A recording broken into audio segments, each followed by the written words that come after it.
Happy Monday. Welcome back, everybody. Ben and Woods, 97.3 The Fan. We are fired up today to do some actual good radio for you. Like, we left last Friday on a very, very piss-poor note, and I don't like that. It really sat with me the entire weekend. And we're here to kick some ass today and take some names. Your light is off already, so you're off to a great start over here, dialed in on this Thanksgiving week, as I can see already. It's a playoff Monday, Ben. Big night here in San Diego. SDFC going to be taking on Minnesota. Oh, how are you? How are you? Oh, he's funny looking. Funnier looking than most. I can't wait for tonight's game. Is that Irish? That did sound a little Irish. All my accents sound Irish. Why are you doing Irish? You sound like a leprechaun. Ooh, just funny looking. Top of the morning to you.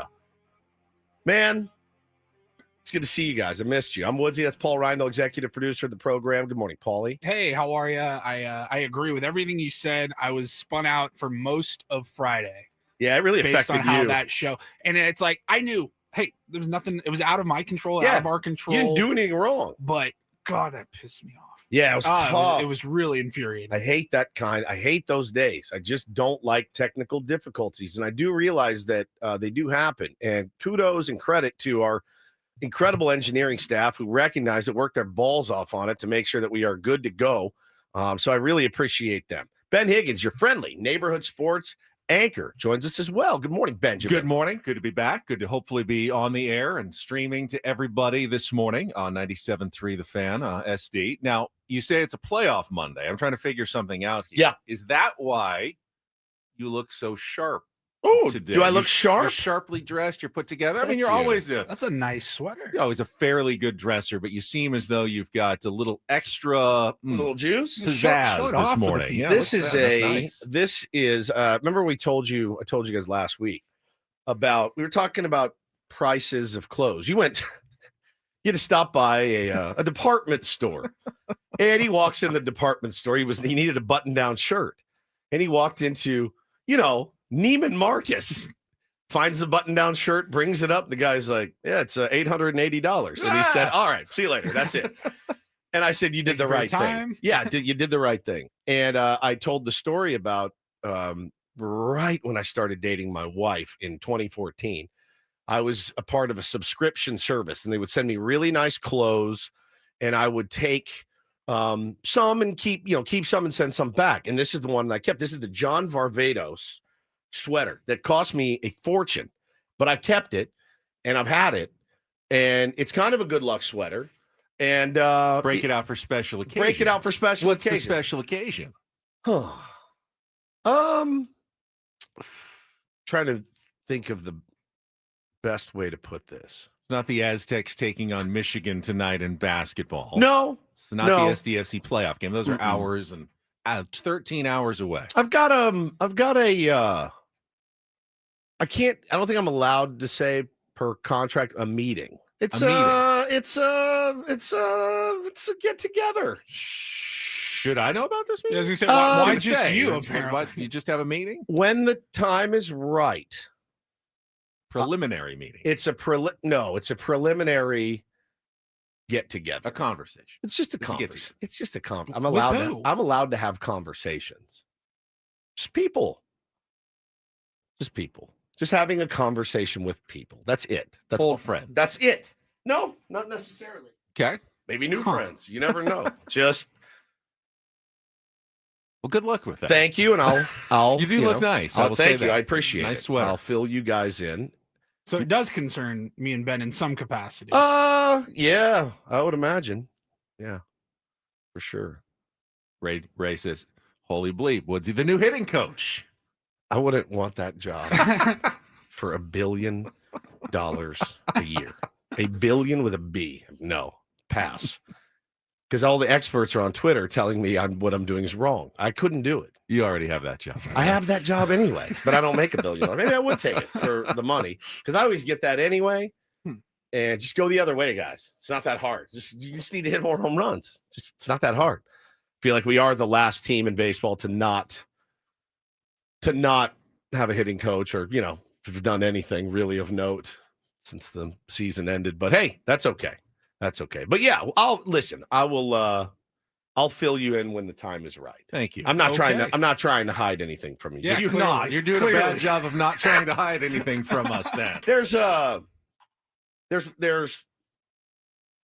there's ramifications. Okay.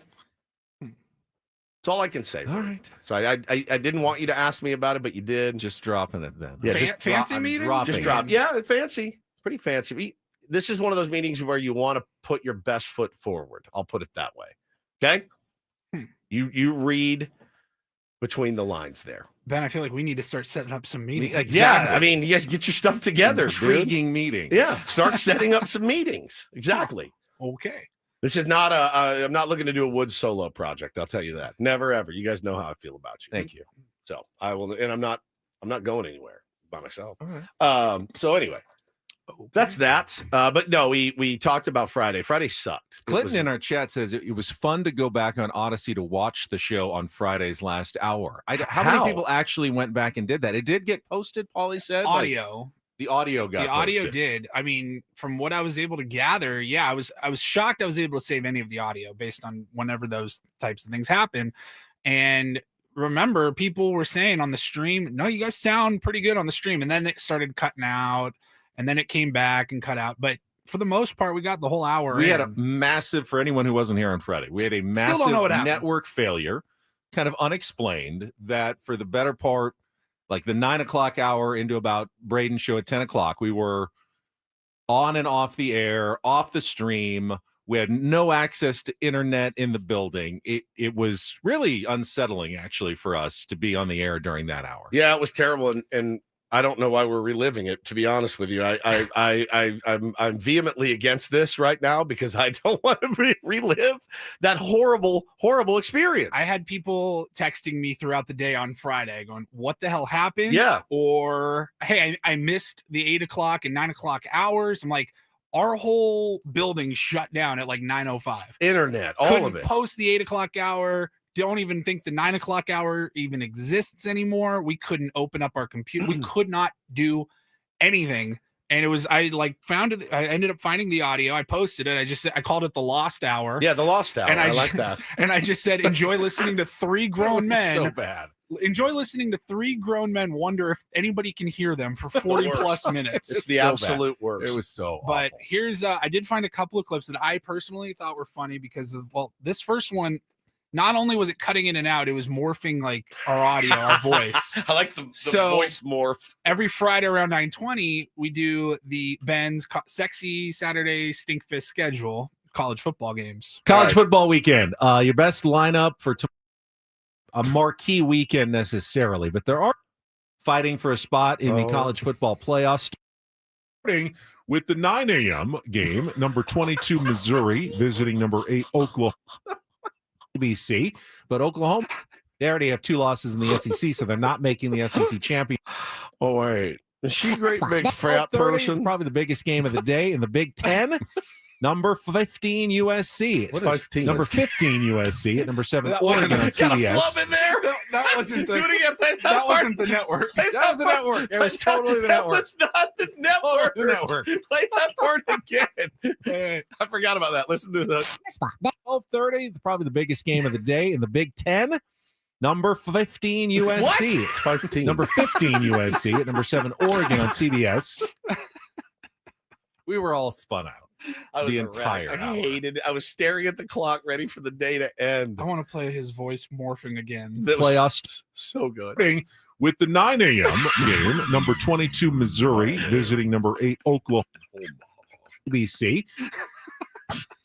Hang on, I think I've got the card right over here. Hang on one sec. Frederica Bimmel, right? Yep.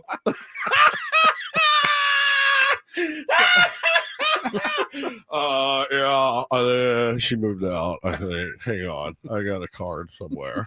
Would you like to come in for a minute?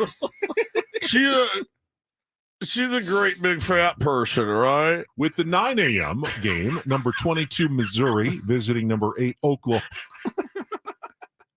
Your voice reminds me, actually. I was playing golf on Saturday, and a guy I played with, Tier 1, was very excited when he found he was playing with me. He Oh, said what he man. used to do for a living was sell skin. What? Human skin for a living. You're I said, joking. Really? He goes, yeah, for burn victims. Oh, And they would create it based on like a hybrid, like a bovine and Yeah. and synthetic all together, and like they'd sell it to hospitals and stuff. And I go, that's it's very Silence of the Lambs here. Yeah. You did that. He said, yeah, it's big medical industry. And he says the developments in skin technology have been amazing in recent years. I'm But blown away. Yeah. I never even thought about that. He's like, hi, bro. Don't worry. How are you? now he's in flooring if you need a flooring guy, but he, Well, used he to likes be to in cover skin. things, man. Yeah, He's really into coverings. I'm going to do bathing suits next. After that, I just like covering things with other things. It's With my- the 9 a.m. game, number 22 Missouri visiting number 8 Oklahoma. that's Puts incredible. the lotion on its skin. Yeah, And then, I got one more clip from about 10 minutes later. This is, I think, the app like cut out for good for like a good 4, 5, 6 minutes. And I had multiple people specifically reach out to me with like this particular quote. Ben almost getting a little philosophical on us because we were about 30 minutes into having no phones, no internet, no computers, nothing. What's the I point? would assume this would be a good time Things Ben likes. to talk about. We can't play that. I would No, think. can't play anything off the board. No. Yeah. So Really? this is a time to discuss Oh, our reliance That's- on technology and how we are completely and utterly oh, there it goes. That actually happened. That was real time. and utterly gone. Completely and utterly. and I just go, What you got to be timing? kidding me. So the other thing that really threw us for a loop is there's been something going on behind the scenes here for a long, long time. We've been working on it. Our sales staff has been working on it. It's for you guys. It's for us. It's something for us to do together. And we were very, very excited about it. And we were going to announce it on Friday. And we teased it. We've got a big announcement coming up. And that's when everything went to just poop. Right then. Is right when we were about to get into this thing for probably a half an hour. And it crapped out. And we're texting each other in here. We're talking to our bosses. We're talking to the client, I guess, as it were. So we can't do it. Cannot do it. I'm not going to do it unless we can give it its full fare, you know, and you deserve that as the client. The tier ones deserve that. They're probably already going to have questions. Let's not make it even harder. So you tease, we're just going to have to do it Monday. And I don't like a 48-hour tease. I'll tell you that right now. A lot of radio experts will tell you, no, the more you can do that, the better. I like you guys. I love you guys. I'm not trying to drive you insane. I don't like 48-minute teasers. Yeah, I really don't either. 48-second tease is fine. Like, hey, coming up next, Woodsy really got under this guy's skin next. And you listen to a couple commercials, you come back, get your story. I do not like hey, coming up on Monday. And then on Monday, I was a part of a show like that. Then Monday would come. We're going to wait till Wednesday. Tune back in at 7. Like, that's our job, is to drive your appointment listening. It's our job to do it. I hate that part of our job. So I don't believe my idea of now pushing the announcement back to the extravaganza it. It's a terrible It's idea. not a good It's idea. a horrible, horrible right at the idea. end, 9:50, the last thing of the Yeah, the year. extravaganza. We will finally get to the announcement. No, we're going to do it here. Let's How do we it now. this? I think we just tell everybody because we're really excited about this. Super fired Yeah. up for this. So next season, you can join Ben and Woods with Hop Run Tours for an unforgettable trip to Chicago Yeah. to watch our baseball team take on their baseball team, the one on the north side. The at North their- Side team. at their historic stadium. You know which one I'm talking about. A fully inclusive package with round trip airfare, hotel accommodations, 3 nights at a 4-star hotel, a stadium tour, and tickets to 2 games, including one. I know we've got seats right by the dugout, the other in those bleacher seats at the top of the building. Oh my God. That Oh are my very God. right, Oh right, my God. right over there. Oh my You know which God. one I'm talking about. Oh, yeah. Dinner with Ben and Woods. All included, a special pizza luncheon with their famous, deep dish pizza or whatever pizza I guess you want to get. You can. And here's how you sign up, because there are limited slots available. You can go to 973thefansd.com/Chicago. Should be live this morning on the website. I just 97.3 checked. It is. 973thefansd.com/Chicago for all the details. I know not for everybody, but for people who'd be interested in joining other tier ones, like-minded fans of our baseball team on a trip with the three of us. Should be a ton of fun, and it's next June is when that series takes place. So it's end of June. It's June 29th through July 2nd. And again, this includes your airfare, your airport transfers. There are 3 nights of hotel, tickets again to those 2 games in the greatest city. It's just the best big city there is, and my old stomping grounds, near and dear to my heart. Let's go do Chicago together. We've never done it together. I have not been since I was 17 years old, my only time visiting, and I'm so excited to go back, especially with you guys. It's going to be the Tier 1s. It's going to be incredible. Like you said, there's only 50 slots available.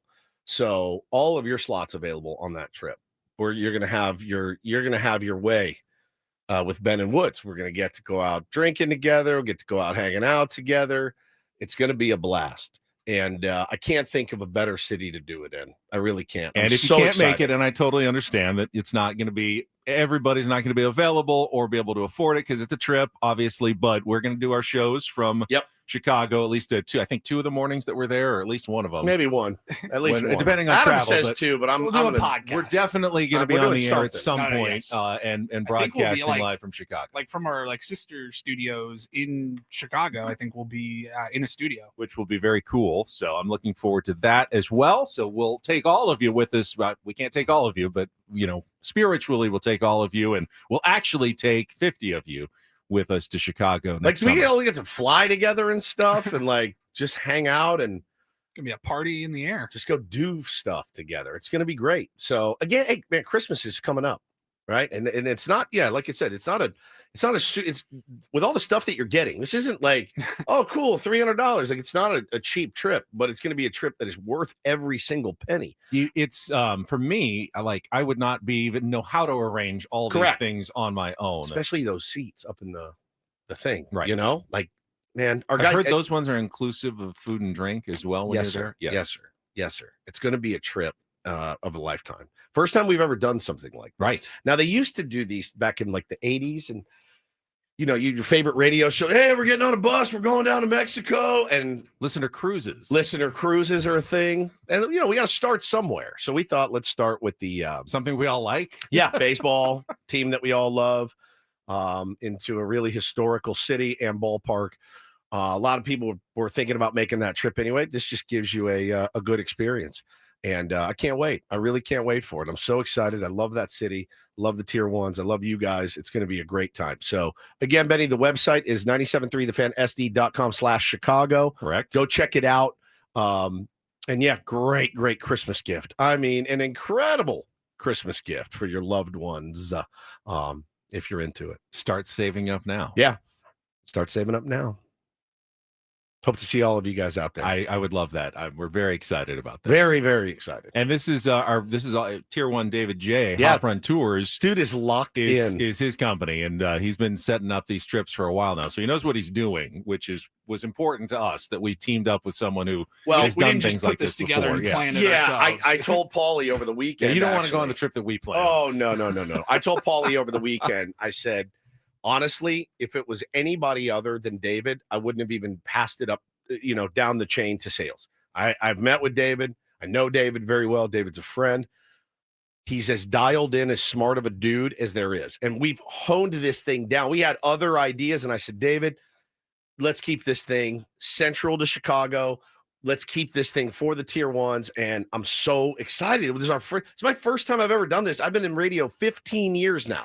15 years. I've never gotten a chance to do a flyaway with listeners. And it could be the greatest trip ever. I can't wait. If you set up the trip, it would be like join Ben and Woods in Chicago, where we'll spend 17 hours a day in our hotel rooms just chilling. Yes, just chilling. Come chill with us. I was better in Philly. You were good in Philly. Philly, I was elite. Are you kidding me? You were good in Philly. You had to drag me home a couple times. But boy, that morning after that first night, and I knew you guys wanted to go sightseeing, and I was not feeling. I go, man, you got to. My wife told me before I left, suck it up, just go along. And you're glad you did. She said, go with the flow for once in your life. I go, you're right, babe. And I stumbled downstairs, and we went and had a great day. And There will be not a lot of chilling on this trip. It's hard to chill in Chicago. It really is. There's always something going on. Excited. Very excited. Very Yeah. excited. So hopefully we get that thing going. You'll be hearing a lot about it on the station. But man, the games themselves should be absolutely incredible as well. And where we're sitting and all that. So it'll be fun. Yeah, I'm looking forward to seeing some of the other details as well in terms of like, where exactly we're staying. And you're going to have to show me Chicago. Oh, no because, problem, dude. When I went with like my high school friends. It wasn't an adult trip to Chicago. What did this trip entail? It was our academic team, like competition in Chicago. We went up to Lake Forest College and competed, and then we had to kill like 3 days in the city. And we did get to go to a game at Wrigley Field, and it was a lot of fun. But it was not a grown-up trip to Chicago. Yeah, you were 17 at the time, and you're going with an academic team. But speaking of all a bunch of nerds. Speaking of me included, of course. Speaking of sitting in your hotel room chilling, an academic team. No, there was probably academic enriching experiences, like learning about the Chicago Mercantile. And oh, yeah, stuff down like that, at the Board of Trade. I don't know how many educational experiences we're going to be having on this trip. Oh, there'll be some educational will there experience. be? Yes, sir. You can count on it, my friend. Count on it. It's going to be incredible. Incredible. So that's the big announcement. We actually had an announcement. We had a real announcement. We really, really did. Somebody just said they tried the site. It's not working. Try again. Paulie, just look. 973thefansd.com/Chicago. What if like all Dodger fans buy it out? I mean, you sold the seats. Yeah. I don't think they will. Don't they love to Their team's not invade? playing. Don't they? Well, when's that ever stopped? Don't they love to invade stadiums and stuff? Isn't that their bid? We don't do parades, except when we do giant parades. They love to wear Dodger uniforms when the Dodgers aren't playing. Two teams that aren't playing, they do love that. Yeah. So excited, man. Go get your go sign up today, and we'll see you there. We'll rage together. As Woods mentioned, very big day in San Diego sports with a playoff game tonight at Snapdragon Stadium. A huge Aztecs game in Las Vegas tonight as well. Aztecs also got a big football win over the weekend, and we're starting to see some baseball moves on Friday. Had some interesting non-tender decisions, had a huge trade yesterday between the Rangers and the Mets. So we'll talk some baseball. We'll set the menu for the program on a Monday short week. Remember, it is just Monday, Tuesday, Wednesday, and then we'll be off for the Thanksgiving holiday. Hopefully you're all enjoying it with your families this Thursday and Friday. So quick week, got a lot to get to over the next couple of days. Thank you for joining us, getting started.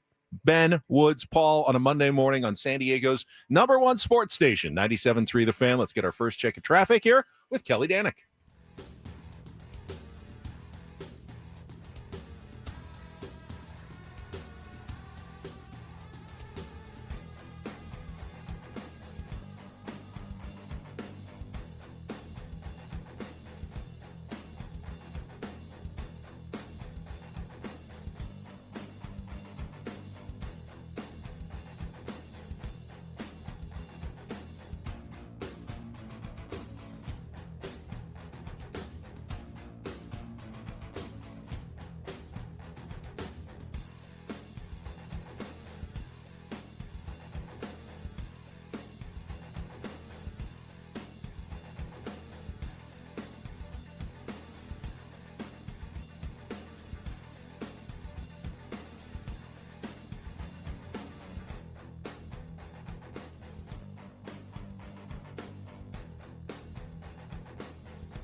Hey player, this is all yours. This room with this view. This speakeasy with this cocktail. Hey, could you make that too? The spa with this. Ah. And this pool on this roof. This is all for you. The all-new Hamul Casino Resort, now open.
Hey player, this is all yours.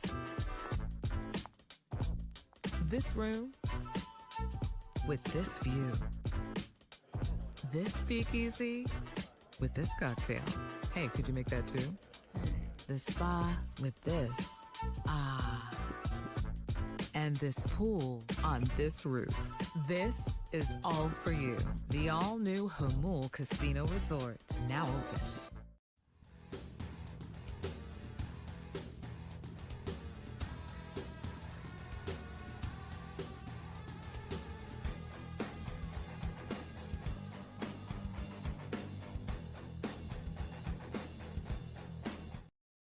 We are saying goodbye to a couple of Padres. Found that out on Friday. Welcome back, Ben and Woods, on a Monday morning. Just announced the big Ben and Woods trip to Chicago. Looking forward to it. Again, if you missed our last segment, go back for all the details. We go to 973thefansd.com/Chicago for all the information on how you can join us on a trip to the north side next June, late June into early July.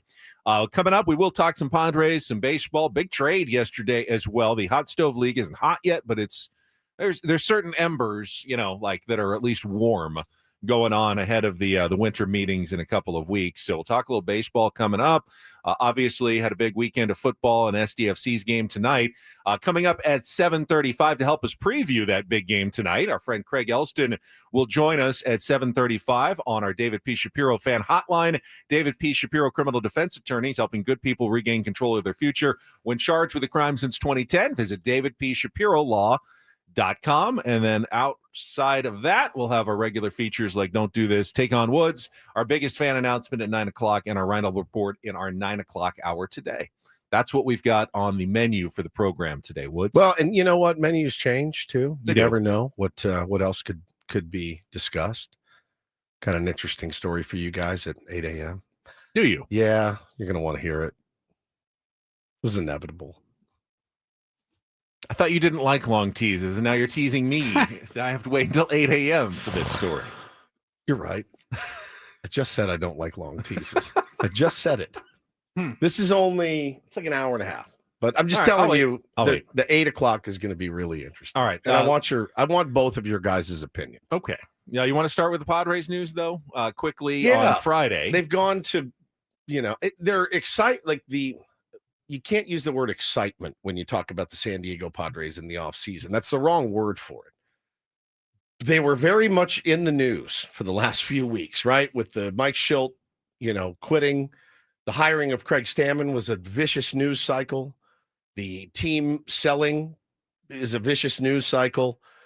You got to balance out some of the vicious news cycles with some good news, some positive news. We haven't seen that yet, and I'm waiting for that. I think you're overestimating the amount of news that's come out. Most teams of the 30, I would say like 26 of them have done absolutely nothing at all. See, I don't agree with this you. offseason. I don't agree because there's they've been at least a trade, there's been a free agent signing. That's about it. The They've at Mariners least- signed Josh Naylor.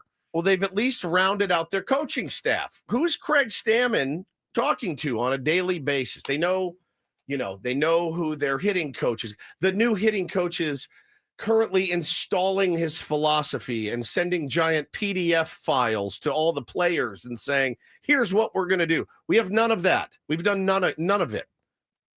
I don't know that that's how it works with a hitting coach. I don't know that you don't know that it install your doesn't. philosophy in November. You don't know that it doesn't. Here's what I want you guys working on. This is what I saw from you last. We don't have a hitting coach.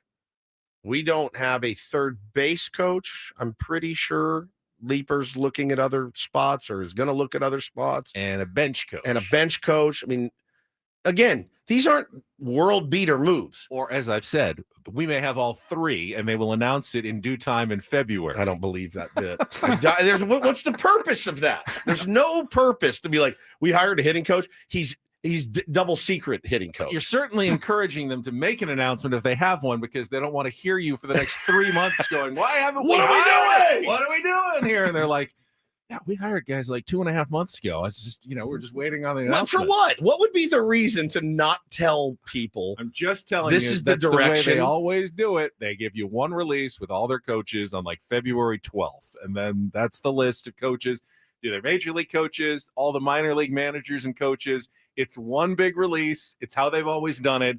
They don't do it piecemeal. I've got to imagine at some point, But they've done it. They've A done bench it. coach is going to leak out. A hitting coach will have to leak out. See, at some that's point. not true though, because they hired Ruben Niebla before they had a manager. You know what I mean? And they announced it. It wasn't all of a sudden, boom. Ruben Niebla is our new pitching coach. We knew about it. So I don't know, man. I think we got to do something. Oh yeah, Tim Leeper is a New York Met now, so he is definitely gone. So yeah, we have to figure out what the plan's going to be going forward. And I'm just saying, balance out some of that crazy news that we had 3 weeks ago and on. with some good stuff. And I haven't really seen a lot of good stuff yet. I'm impatient, and I get it. Two other people who are gone, and we did not really see it projected, although I would say it's also not stunning, were the non-tenders from Friday. Pitchers, Omar Cruz and Sean Reynolds, who were not offered contracts and immediately became free agents. Padres did not, I guess, see a future for either of those guys in the organization. No details as to why they made those decisions. Can they come back on a They different, minor league deal? They can if they don't decide to sign anywhere else. Okay. But now you're just in the same boat as the other 30 teams. Right.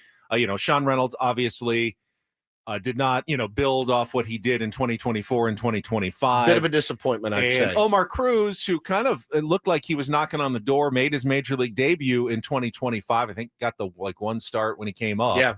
I don't know if they just decided didn't like what they saw or, why they made those decisions. But for a team that is thin in the pitching department, especially the starting pitching department, to let one go was a bit of a surprise. Everybody else, though, that was arbitration eligible did get tendered a contract, including Luis Campusano, who agreed to a 1-year, $900,000 contract, the number reported by Dennis Lin, to return for his final season. He's out of options, last year of arbitration eligibility. This is it. Luis Campusano is getting a last shot here with the San Diego Padres. If he finally breaks through, can hit on the major league level, we'll see what his future holds in Major League Baseball. But that was the big question in my mind as to the one guy who might not be returning, but he is back with the San Diego Padres again.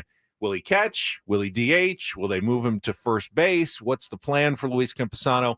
I guess we'll find out more in spring training when we see how they're using him out there. Yeah, for sure. Again, looking for him another fresh start with a new manager.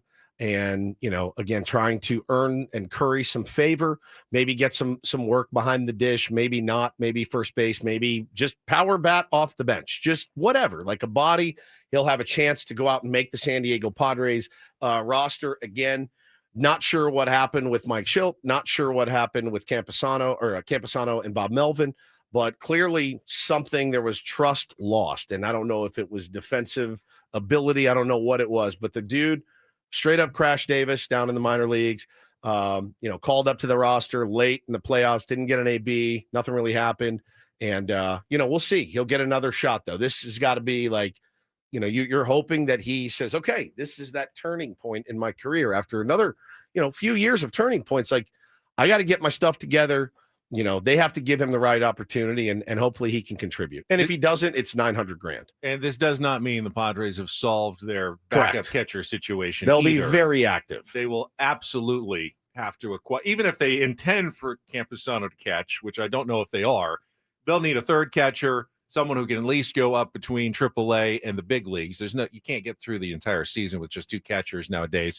You need someone backing up those guys. And if Campy isn't catching, you need a full-time backup catcher for the roster as well. So that's one of the areas of need going into this offseason. With Cruz and Reynolds gone, Padres now down to 34 players on their 40-man rosters. So they do have plenty of open spots right now, whatever they're going to do in terms of signing guys. If they want to take someone in the Rule 5 draft coming up, they have plenty of open spots in their 40-man roster to do so. But, the guys, the question marks a little bit, Jason Adam, JP Sears, they both got tendered a contract. They haven't agreed to a contract, but they are locked in. So what that means is that either the Padres and those guys will come to a salary agreement over the next couple of months, or if they don't, they will submit arbitration figures and an arbitrator will decide what their salary is going to be. But either way, they're locked into a 1-year contract for the 2026 season. A reminder, AJ Preller has still never gone to an arbitration hearing with any of his players in his entire tenure as general manager of the Padres. Yep. It came close last year with Michael King. Very close. Close as you can get. They got it done before they actually went into the hearing. So those are some of the guys that they'll have to get those contracts done. That's the Padres news pretty much from over the weekend. There was a big baseball story yesterday, though. Trade. One of those rare trades, a player for player. Player for player. A pretty notable player for player trade. And we'll talk about it right after a check of traffic here on 97.3 The Fan. From the 855 Get Ross Traffic Center, protecting San Diego after accidents or injury, here's Kelly Danick. Traffic is brought to you by Valvoline Instant Oil Change. Getting reports of a two-vehicle accident northbound 805 right at the 54 connector ramp. It's over to the right shoulder. Fortunately, no other problem spots, but do keep in mind we have got some thick fog around parts of the county, low visibility, so definitely want to leave a little extra time for travel and take it extra carefully once you are out there on the roads. A message from Valvoline Instant Oil Change. You can't avoid holiday traffic or your relatives, but you can avoid car trouble. Swing by Valvoline Instant Oil Change before Thanksgiving. It's your 15-minute drive-through oil change. No appointment needed. Find your nearest location and grab money-saving coupons at SoCalOilChange.com. That's SoCalOilChange.com. I'm Kelly Danick with Ben & Woods, San Diego's #1 sports station, 97.3 The Fan. So, Mr. I would love some off-season headlines. Woods over there probably would enjoy covering the Texas Rangers right now. Is there a team that has made more, I think, off-season headlines than anyone in the last few days? First, with the surprise decision to non-tender a couple of pretty big names that won't be coming back in Adolis Garcia and Jonah Heim. That happened on Friday. And then yesterday, the big news, the swap, 1-for-1. Marcus Semien going to the New York Mets in exchange for Brandon Nimmo in a very rare, just straight-up trade for fairly high-profile, high-priced players in which both teams feel like they need to address a different issue and saw a player on another roster that they thought could do so. I think Brandon Nimmo, he had a no-trade clause. I think it was a limited no-trade clause, but Texas was on it, so he had to approve the deal. He did approve the deal. He will be heading to play outfield for Skip Schumacher and the Texas Rangers. Now, the other interesting thing, and again, we're not in Texas, so we're not going to make a big hubbub about it, but Chris Young, recently came out and said, we're slashing payroll. That's what we're doing. Like, we won a World Series a couple of years ago. We tried to kind of run it back, but we are slashing payroll. We are going to try to do, we are going to try to compete, but we're going to try to compete a little smarter than we have before. So that's why you're seeing this. They're very active, and they're going to stay very active. And I don't know what kind of team our buddy Skip is going to end up with, but I don't think it's going to be trash. They have good pitching. They've got good pitching. Offense was a problem for them last year. The Nimmo for Semien switch, it's going to save them some money, but they're short term. Long term, Nimmo's actually owed more than a little Semien. bit. Yeah, it's 101 2 more million years versus 72 million. But yeah, going to save them some money short term. Per year, they're going to save a little bit of money. Per year, they'll save a little bit of money. The interesting side for me was the Mets. The Mets getting Marcus Semien. They have Brett Beatty. They have Mark Vientos. They have Luis Angel Acuna. They got Ronnie Mauricio. They got Francisco Lindor, who plays short. And they got Jeff McNeil as well, who is they have like 5 infielders, Ben, with only a couple of infield spots. They're going to need to make a decision on who's going to play. I'm assuming Marcus Semien is their opening day second baseman. I would assume so. So now you have Brett Beatty, Mark Vientos, Acuna, and Mauricio for third base. Someone's going to be traded. Yeah, and Jeff McNeil might be traded, and Jeff McNeil as well could move to the outfield. Yeah, this is the first of probably a number of moves by the New York Mets who are addressing what they feel is their biggest need. Run prevention is what David Stern said. We were very bad at that, and specifically, the Mets were one of the worst defensive teams in baseball. Marcus Semien won a Gold Glove. He is a durable, reliable, consistent player who occasionally will show you good offense and occasionally looks like the 35-year-old he's become at the plate. This is definitely a risky move for the New York Mets. You're getting an older player, a guy who's more expensive, who is probably on the downside of his career, and you're gambling on him for the next couple of years, but you feel like you needed to improve a certain area of your roster with defense, and Marcus Semien does that for the New York Mets. Yeah, it says here, it seems like the Rangers feel more comfortable about paying Nimmo a bit of extra money over a longer term than they were paying Semien over his age 35, 37 seasons. Nimmo played 151 games in his last 4 seasons, so he's also a pretty durable guy. Skip knows I can pencil him in out there. He's going to move to left field, Wyatt Langford to center, or Evan Carter, and Wyatt Langford moving to right, Evan Carter in center. Decent outfield. I am curious as to how Brandon Nimmo will perform with the Rangers. He is a solid player, like a 3 F4 player. Yeah. Not a great defender, but he gets on base. Offensively, he will get you on base. He He was a real Mets crowd favorite. He though. is a culture guy. He and is, what does Skip he value? was a first-round draft pick back in 2011. He's Yep. been in the Mets organization his entire career. Looked Yep. like he was a guy who was probably going to play for the Mets for his whole life. And then all of a sudden he waives his no-trade clause now to go to the Texas Rangers. That to me is very interesting. Well, dude, I don't know if and I brought this up to you off air last week. There is a guy that used to pitch for the Yankees, the Rockies, and the Mets. His name's Adam Ottavino. And Adam Ottavino is a really smart dude. I think he's like a Northwestern grad or like a Princeton grad. He's one of those. He is a very heady, cerebral type pitcher. And Ottavino gets out of baseball and he's done. He's hanging him up. And what does he do? He decides to go the Trevor May route and start a podcast. And it's good. It's interesting. It's always interesting to hear from a former player that just got done playing. And he goes, hey, let me tell you something about the New York Mets. They have no idea what they're doing. Carlos Mendoza does not know how to manage a bullpen. Jeremy Hefner and he were at odds all year long. They butt heads about it. Every pitcher got hurt. You got TJs left and right. And he said, and I thought this was telling, I wish they had brought me back so that I could have gone in front of Carlos and taken some bullets for these guys and told these guys, don't worry about what he says. Worry about your career. Now, that's tough. That's a tough. There's obviously not a lot of faith in Carlos Mendoza and the way he's been running that pitching staff. So you have that story come out. He also told a story about Brandon Nimmo, that Nimmo is a prideful player, very, very prideful player. Some reporter was doing like an all Mets, all Yankees team, and he put Alex Verdugo as the like, hey, best in the city. And instead of Nimmo in left, he put Verdugo in. Nimmo went after the reporter, like cornered him in a hallway. It was like, you put Verdugo over me? Like, he's a real prideful guy. I think for him, I bet you there was some indication of, if you trade me, I will take it. So trade me somewhere. And they did. I would think you don't even ask unless you think there's a good chance that he's going to do it, because you don't want it to get out that you tried to trade him. Yeah. I think ultimately the Mets did what the Padres did in 2023. A really bad collapse, or actually more like 2021 Padres, the second half of the season. And there's just has to be consequences. You can be, if you're a great culture guy, it's one thing, but clearly the culture wasn't good enough to prevent a monumental collapse by the New York Mets. And if I'm, David Stearns looking at that going, we've liked Brandon Nimmo, but how good can he be for our culture when we went down the tubes the way we did? Kind of opens the door to make a trade like this in the offseason, a change of scenery. Yep.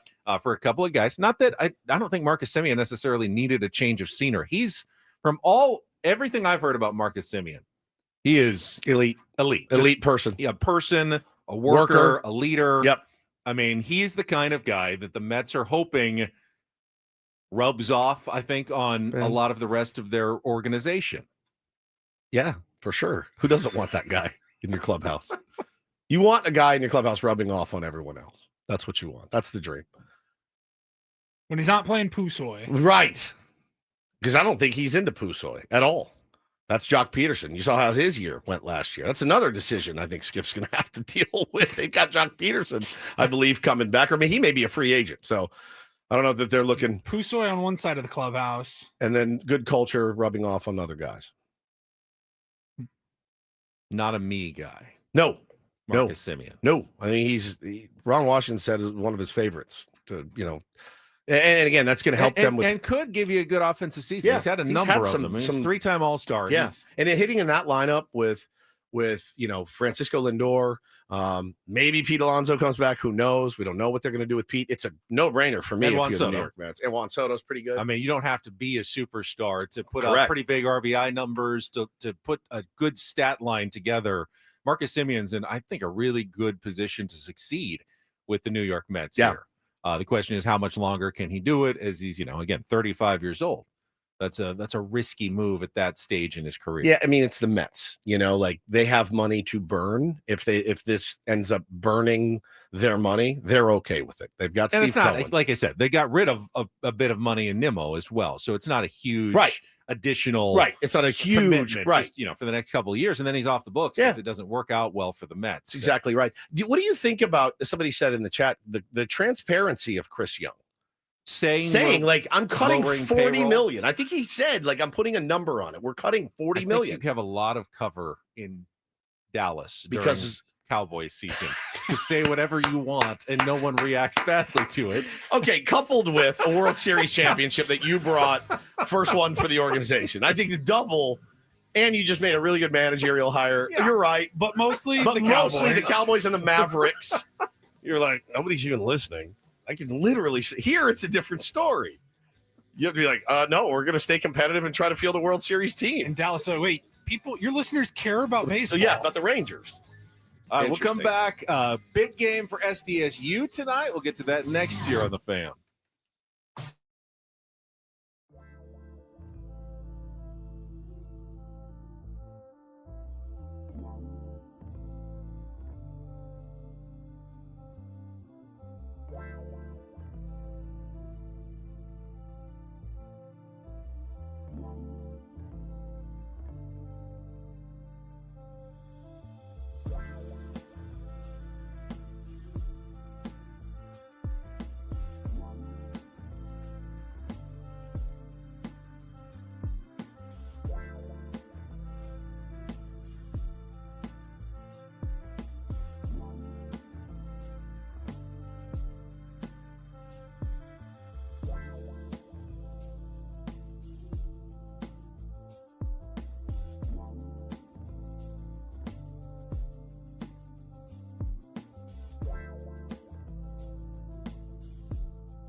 Don't be mad at me because of your bad idea. You do that to me all the time. You always say Paulie, you saw there that, are right? no Paulie, bad- you saw that. You watched I that witnessed unfold. that whole exchange. in one.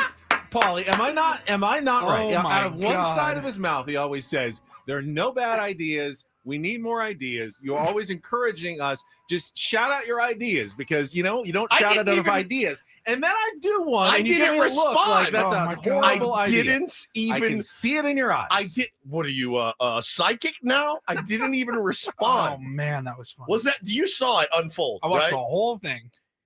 We can't find a do this. So if you guys have any ideas, send us a do Yeah, this. there we go. Something that happened. Crowdsource. There's a this, good idea. This thing.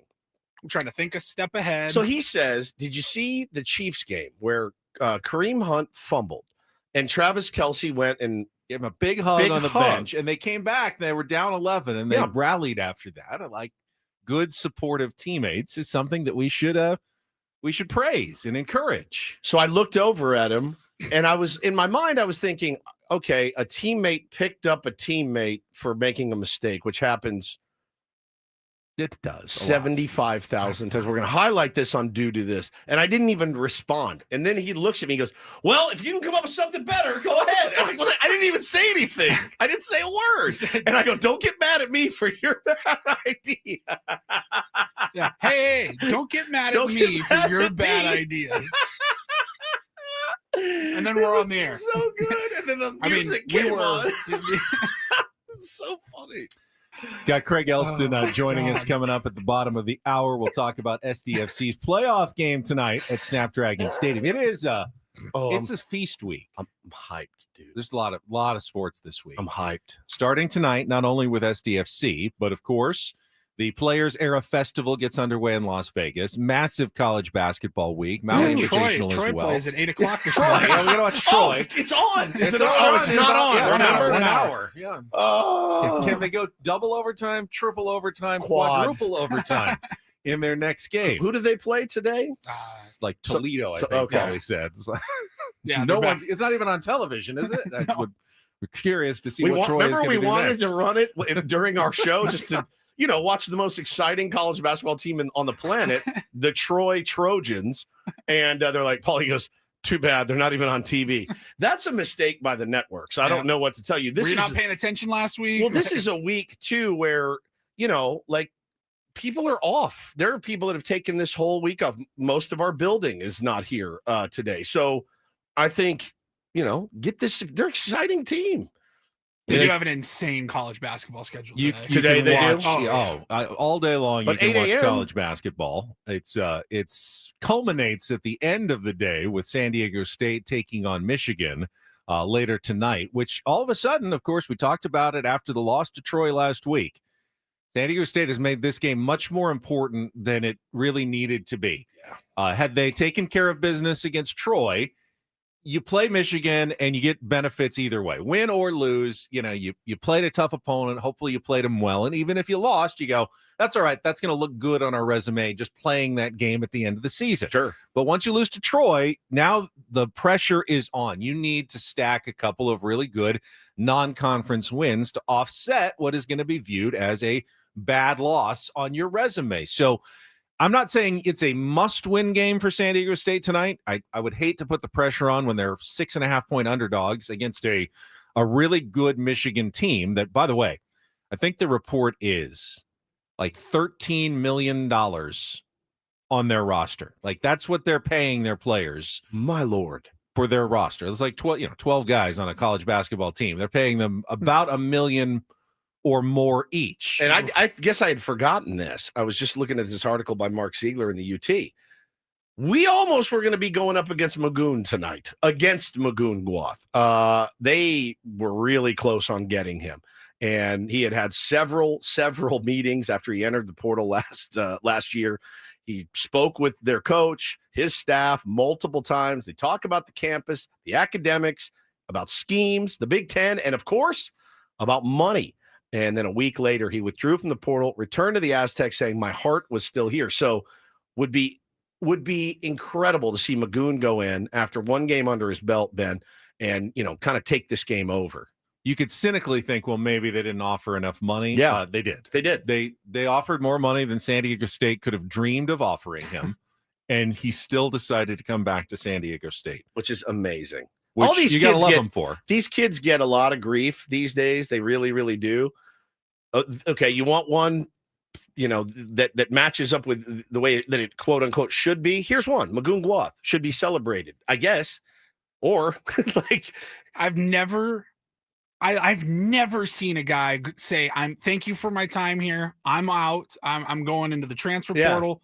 Best of luck, guys. And then come back. Like that never happens. it's so rare. I did not believe it when that actually came through that day. Yeah. But I'm so glad he did come back. I can't say even if that was the right move or not. You don't know. 100%. You really don't know. Guy literally could be playing tonight as a millionaire if he wanted to be. Right. He would have been a millionaire playing this game against the Aztecs, and he didn't. And there are a lot of people out there like, hell yeah, that's the way it should be. Like, okay, well, there's one for you. Yeah, There's one for your crazy. column. And of course, there's the other story about, Dutch going up against the place where he was an assistant Sure. for many years. First under Steve Fisher when he won the championship. And then I didn't remember this. He had stayed for another season under their Ellerby, the guy who replaced Steve when Steve Fisher got fired. And then when Fisher got hired at San Diego State, he talked Dutch into coming out from Michigan and joining him and becoming his, top assistant coach. So he'd even stayed another year after Fisher was gone at Michigan. So that's an important place, an important school for Brian Dutcher. I'm sure he'd love to get the win tonight, but mostly for his team to add to their resume because they need a big win. If they don't get it today, then tomorrow they get another chance against another good team in Oregon. But none of these games are going to be easy. This has become the premier tournament in college basketball in just a couple of short seasons. They are the best games. Got Gonzaga, Alabama, number 13 against number 11. Notre Dame against Kansas is one of the earlier games today in college basketball at the MGM Grand Arena there. They've got like two different brackets, two different arenas, two different networks. I think the SDSU game's on True TV tonight. The other games are on TNT, but it's become a massive event every year in college basketball in just 3 short seasons. It's going to be a blast. It's is it same time as SDFC tonight? It's a half hour later. SDFC kicks off at 7. San Diego State tips off at 7:30. Okay.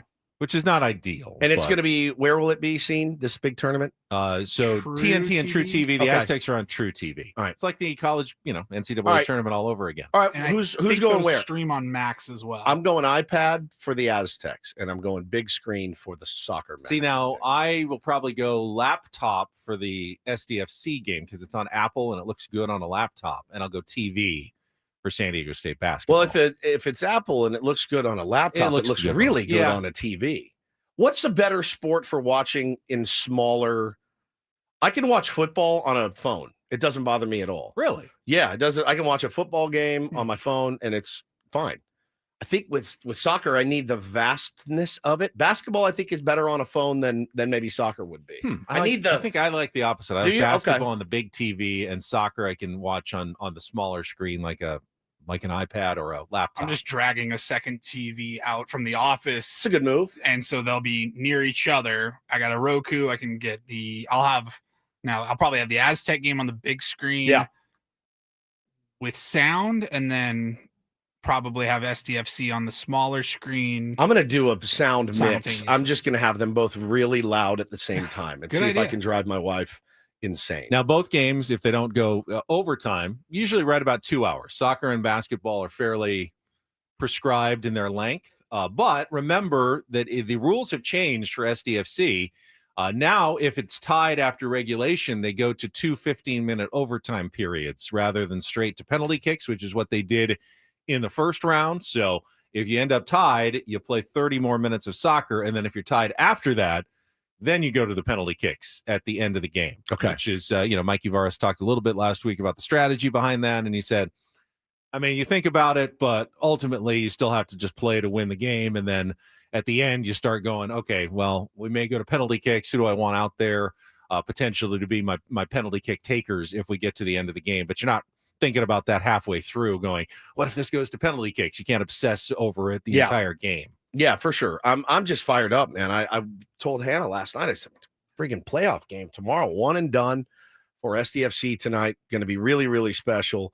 And, would love to see a win, man. Keep this thing rolling. It's been such a blast. I had no idea I was going to wake up.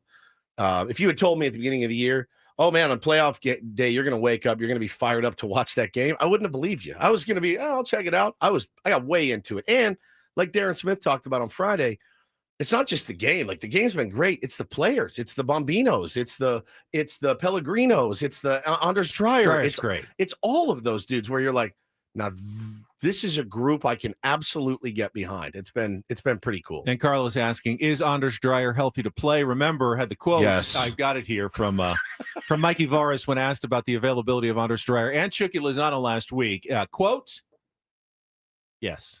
Yes. End quote. Yes. That's all he said. Yes, they are available. Man, a few words. Yes. Asked And answered yes. by the coach. Zero elaboration Correct. whatsoever. Didn't need from the any, as coach. Darren said. What do you need to elaborate on? Are they playing? They're ready? Yes. Yes. Excited, dude. Excited. 6:30 kickoff? 7 o'clock. Yeah. Yeah. Kickoff. It's 2 hours. right around maybe bedtime. more if That's there's okay. See, now the worst case would be SDFC goes overtime. The Aztecs come down to the wire. It'll be like 9:30, and both games will be in the absolute, like the throws at the end. All right, we're trying gonna to get figure out what's going to happen. But We're gonna we'll see. get it all figured out.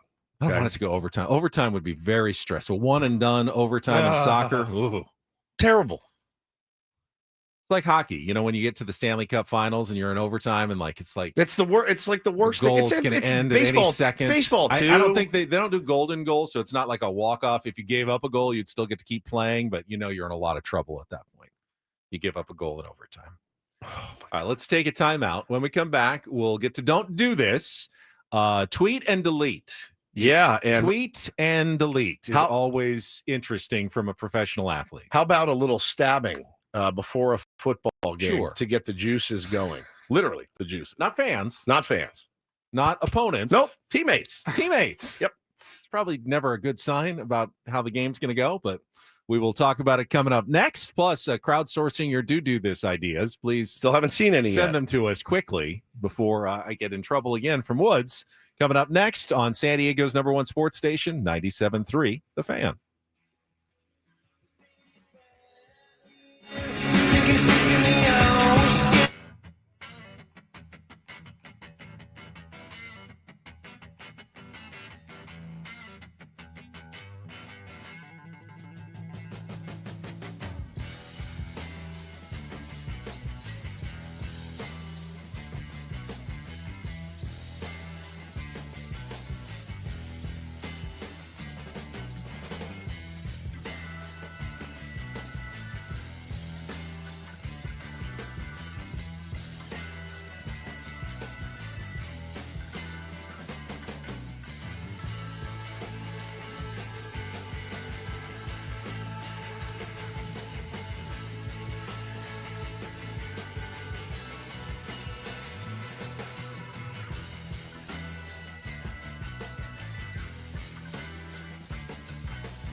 Hey, player, this is all yours.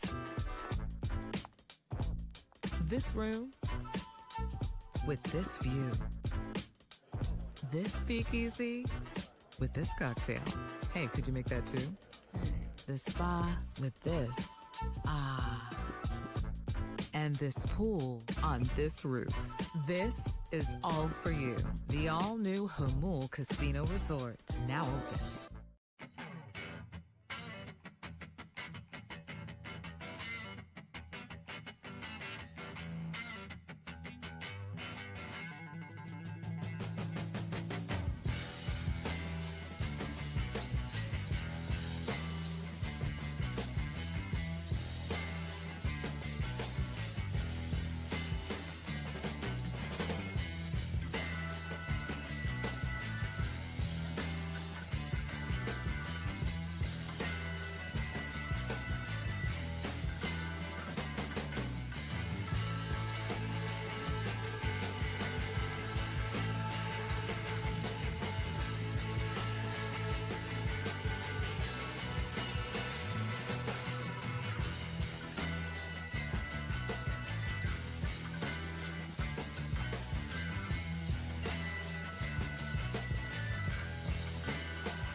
Hey, player, this is all yours. This room with this view. This speakeasy with this cocktail. Hey, could you make that too? The spa with this. Ah. And this pool on this roof. This is Before we get to Don't Do This, just a reminder, our biggest fan announcement is coming up at 9 o'clock this morning. Listen at 9 a.m. for the next name to be called with a chance to qualify for our night in an Odyssey suite at a Padres game next season. 20 tickets for you and your friends, plus catering from Spiro's Mediterranean Cuisine. When we announce the names, you have 10 minutes to call us back. But you need to get your name registered first at 973thefansd.com/biggest fan. That's 973thefansd.com/biggest fan. Now it is time for DDT. It is brought to you by Trust and Will. Don't Leave your entire estate, house, kids, and life savings up to chance if and when you die. Set up a Trust or Will online at trustandwill.com. This Is a lot more affordable than you think. Visit trustandwill.com. All right, I will start in the NFL, where the New York Giants played a pretty entertaining game against the Detroit Lions. We're actually looking at pulling off the upset yesterday. Had the lead by 3 in the fourth quarter, had a really cool trick play. Did you see the Jameis Winston, the throwback to the No. quarterback play that they had a lead in the fourth quarter? They're driving down. It is 4th down and goal at about the 5-yard line. Now they're up 3 with a few minutes left in the game. What would you do in that situation? Offensive coordinator Woods, now All right. that you've lived the life of the OC. We're what? You're We're up 3. Up 3. You've got 4th and goal, just a few minutes left. So the other team probably has time for 1 possession left. You Yeah. can kick the field goal and go up 6, or you can try to go for the touchdown. But if you don't get it, you're only up 3, but they've got the ball deep in their own territory, a longer way to go. But a field goal would tie the game and send it to overtime. What do you do in that situation? What do I do? Yeah. Me. Yeah. Going for the touchdown. That's what the New York Giants did. That's They what went I'm for the doing. touchdown. I'm trying to win a ball game here. Incomplete pass. Bummer. Detroit gets it, goes down, kicks a field goal as time expires to force overtime. Okay. And then they win it in overtime on a Jahmyr Gibbs touchdown. So had they kicked the field goal and gone up by 6, you could make the argument, well, they would have not had time to get You the don't know touchdown. that. You don't know that. Malik Neighbors, I'm trying to win a football game. That's who what I do. is out for the season and presumably was watching on television with his phone, tweeted at that time, sometimes I think they be making us lose on purpose Yep. because it's no way, bro. You throw the ball instead of running it to make them burn 2 timeouts. Then you don't kick the field goal. Then they have to go down and score. Football common sense. Am I missing something? The running it is different They than did throw throwing an it. Yeah. incompletion on 2nd down, I think, that stopped the clock and Yeah, it would've gave been a Detroit a little bit more time. 59-yard field goal. That's what it ended up. Well, no, not for the Giants. That's the Oh, that's 59-yard what they field goal hit? is what they hit. Woo! And had they obviously been down by 6, it wouldn't have. They would have That's had true. no chance. That's true. So in that sense, after the fact, Malik Neighbors was probably right. But I agree with you. Yeah, I I think would I'm have gone going for it. You man. go for the 2-score lead. J-Dub you says ice they it threw there. on 2nd, 3rd, and 4th Second, downs. 3rd, and 4th. Oh my Well, I God! know at 4th you can throw it because Right. it's the 2nd and 3rd downs That that kills are you. that you're not burning any Jeez. clock. Yeah, and then he deleted that. Right. He did delete it very quickly. I don't even fault him. I don't fault him. Being frustrated. No, God, no. He's Team- he wants- he's a I competitor. think he clearly wants his team to win. Correct. Is it a bad look It's a when bad the look. player is I like- tweeting about the coaching decisions that he doesn't like that aren't necessarily wrong?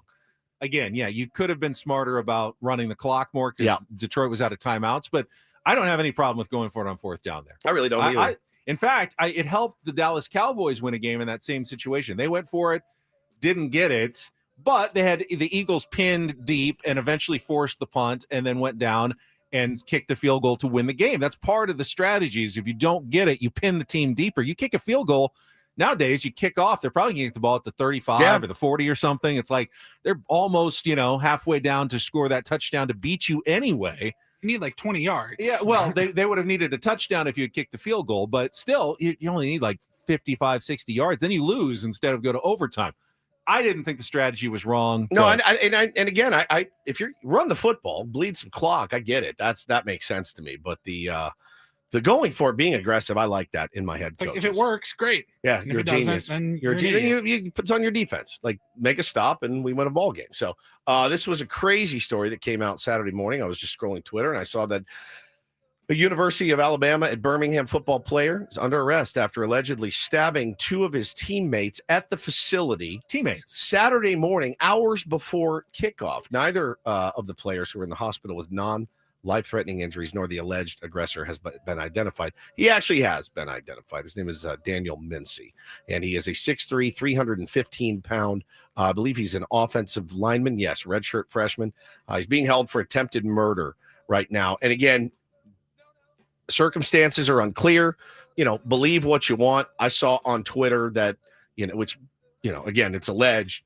The stabbing's not alleged, but the reason behind it was there was an incident at practice the day before and came in and was like, I'm not taking your guys' grief, and literally stabbed 2 of his teammates and is not only going to, not play football anymore, he's going to go to jail, prison for attempted murder. That's So, not good. Not That's a not good. good That's for not camaraderie. a good. It's not a good game day. It's Not never- good. You'd rather have guys in the locker room rubbing off on each other. In a good positive culture way, in a yes. positive way instead of stabbing guys. I thought it was wild that game even went on and continued. Yeah. How do you play that game if you're I think because the guys it was non-life threatening, and I don't, I think it was like, oh, are they okay? They're in an ambulance. They're going to be okay. All right, we go. and they did, which was pretty nuts. Oof. And now it's time for some doo-doo this on a Monday. Mega doo-doo. No, I'm not doing it. Do You it. do Everyone it. wants to No, hear you it. do it. No, You already told everybody I'm- wants to you hear ma- it. You making fun of me? I'm not making doing fun of it. you. There's no bad ideas. I'm going to do another don't do this story. Okay, go 'Cause ahead. I just saw this one, and I think it's crazier than maybe the yours. What is University What of do you mean, the Georgia yours? lineman Nair Daniels, redshirt freshman, arrested. Apparently reckless driving, trying Georgia, to you say? trying to evade authorities In Georgia, in you say? Commerce, Georgia, and there's no details here, but he's also been charged with 2 counts of cruelty to children, which is like, okay, that requires some explanation here. Cruelty to, he's a freshman. What does that mean? I don't know what it means. Cops gave chase. Daniel's mother allegedly got in the way. They only arrested Nyler after officers say a UGA coach brought him back to turn himself in. Oh, that is weird. What's going on in the SEC? It's Georgia, dude. It's Georgia. This is their, I believe, if my memory serves, their 78th player arrested for huge speeds and. So his mother was in one car. He was in another car. His mother ran a stop sign, and they pulled her over. Okay. And then he was in the car behind, and he sped past his mother and the cops at more than 100 miles per hour. Oh, I'm going to beat you home, Mom. Apparently, That something old like bit. that. My kids like that. I don't know where the bit. cruelty Beat to Mom children, home. other than obviously endangering children by driving Yeah, that of course. fast. I don't know where the cruelty to children comes in here. 107 miles an hour. Yeah,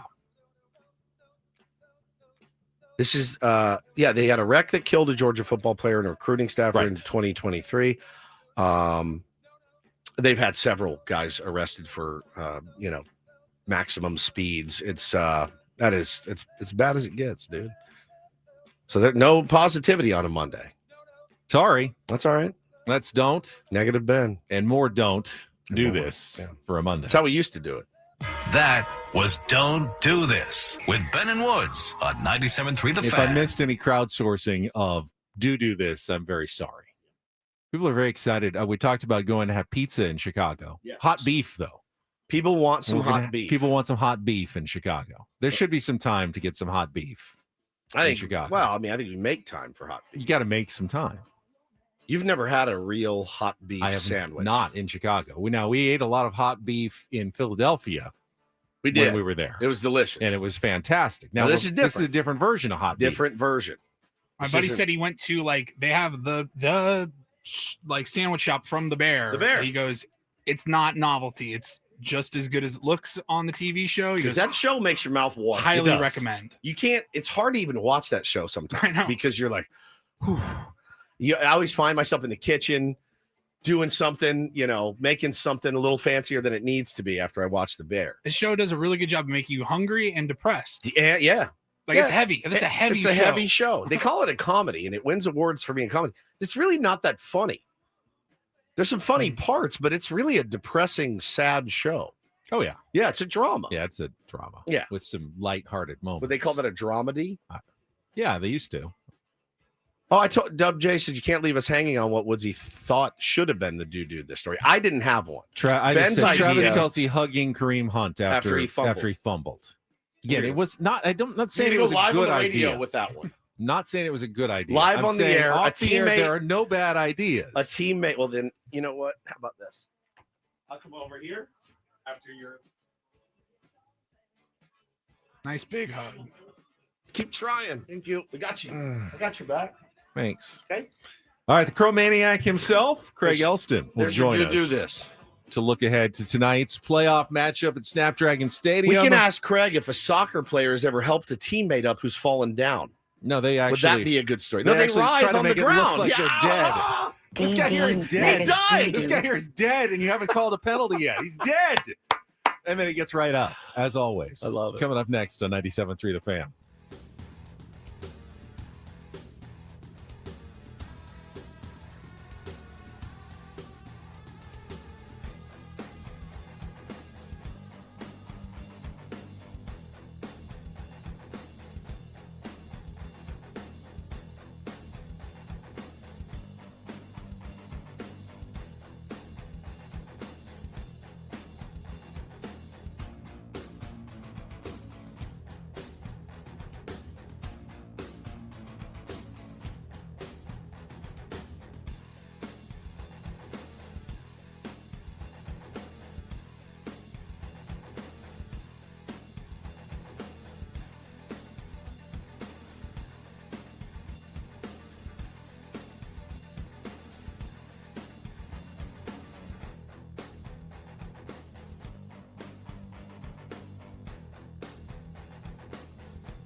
Hey, player, this is all yours.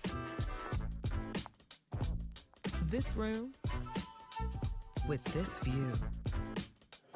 This speakeasy with this cocktail. Hey, could you make that too? The spa with this. Ah. And this pool on this roof. This is all for you. The all-new Hamul Casino Resort, now open.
Craig Elston standing by on a huge night for SDFC. First this hour on The Fan is brought to you by Mission Fed. From first accounts to big life moments, Mission Fed can help. Saving shouldn't be stressful. Mission Fed makes it easier with great rates on savings, certificates, and ultra money market accounts. Grow your money the smart way. Check the latest rates and open an account at missionfed.com. Membership and account criteria apply. We will talk with the Cro-Maniac Craig Elston right after a check of traffic here on 97.3 The Fan.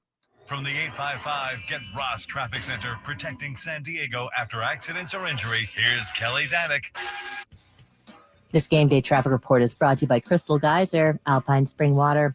Got a few things to watch out for here. Emergency crews helping to clear a crash on northbound 805 right at the 54 connector ramp. Also northbound 163 before Claremont Mesa Boulevard. Reports of a trash can in the slow lane. Then up ahead before the 15, some debris reported in the slow lane. South 5 coastline just past Poinsettia, some trash debris reported in middle lanes. What makes Crystal Geyser Alpine Spring Water different? They always bottle their Alpine Spring Water less than 1.5 miles from the spring source. And all of their bottles are made with 50% recycled plastic from their own recycling plants. Crystal Geyser, bottled at the spring source. I'm Kelly Danick with Ben and Woods, San Diego's #1 sports station, 97.3 The Fan. It's a big week for soccer in America's finest city. And joining us right now on our David P. Shapiro fan hotline, Craig Elston, the Cro-Maniac. But before we talk about SDFC, you got your soccer's gear on because it's time for another season of indoor soccer as well. I know you're very excited, Craig. It sure is. Good morning, guys. Good morning. It's great to be here. And yeah, I mean, today is a real special day for San Diego soccer fans with SDFC playing knockout against Minnesota and 3 wins away from a championship. Do want to put on everyone's radar that this Friday is the home opener, season opener for the San Diego Sockers, your soccer team that's already won championships, 16 of them. Multiple championships. I've only got 6 rings, though, Woodsy. I won a 7th. I think this is the year. I do think this is the year. Team finished, one win short of a championship last year. They're backloaded for Bear. Brought in two of the best players in the league, native San Diegans, Nick Pereira, Chris Toth, coming home. The first match is Friday, 7 o'clock at Front Wave Arena against Empire. But what I wanted to talk to you guys and the fans about is what we're really working on at Sockers to make our match day experience really exciting. And our goal is to get folks to come an hour before the game when our gates open at 6 o'clock. I'll start you off with what we're going to do right after warm-ups end at 6:30. This is brand new, and we had to push it through the league. It's called the trick off for the kickoff. So when both teams are done with their warm-ups, one player from each team is going to come to the middle of the field. We're going to have 3 judges that we bring down from the stands, and we swear them in for their objectivity. And then each of those players is going to have 20 seconds to do as many cool tricks with the soccer ball as they can. And whoever does the best trick off, their team wins the opening kickoff. For the game. Wow. They get the kickoff. No They coin get the flip. I thought it was like a Chili's gift card or something for an audience member. No, it's just a real part of the game now. wow. Yeah. So I'm not going to, beat around the bush. I've been very inspired by what I saw from Savannah Bananas. Yes. Right after that trick off is going to be the Super Soccer's pregame show, where some of the players who aren't in the lineup that day are going to do fun stuff down on the field Nice, with dude. fans, little races, little games, little skits. It's going to be a ton of fun. It's all aimed at family. It's all aimed at youth and having a great time. And then, of course, our indoor soccer product is second to none. It's just so dang entertaining and fun. So check it out, frontwavearena.com, sdsoccers.com for tickets. But try and get there a little bit early on Friday, see what we're doing. And I think you're going to want to bring your family back for more. No stilts, though. I would assume no stilts. No We're one working on on the stilts. stilts. Okay. Yeah, all right. we're It's working the on that. creepiest If you thing catch you'll a ever soccer ball in the stands during the game, is Yeah. that count as a goal or something? No, I just want to make sure. Okay. see. A free kick for the other team or something. I don't know. There's a million Trick different off for the ideas. kickoff's the best I could do. on that You know what? That's aspect. Pretty marketing good, though. genius. The name alone is marketing genius. Yeah, it is. You marketing genius. All right, no trick off for the kickoff tonight.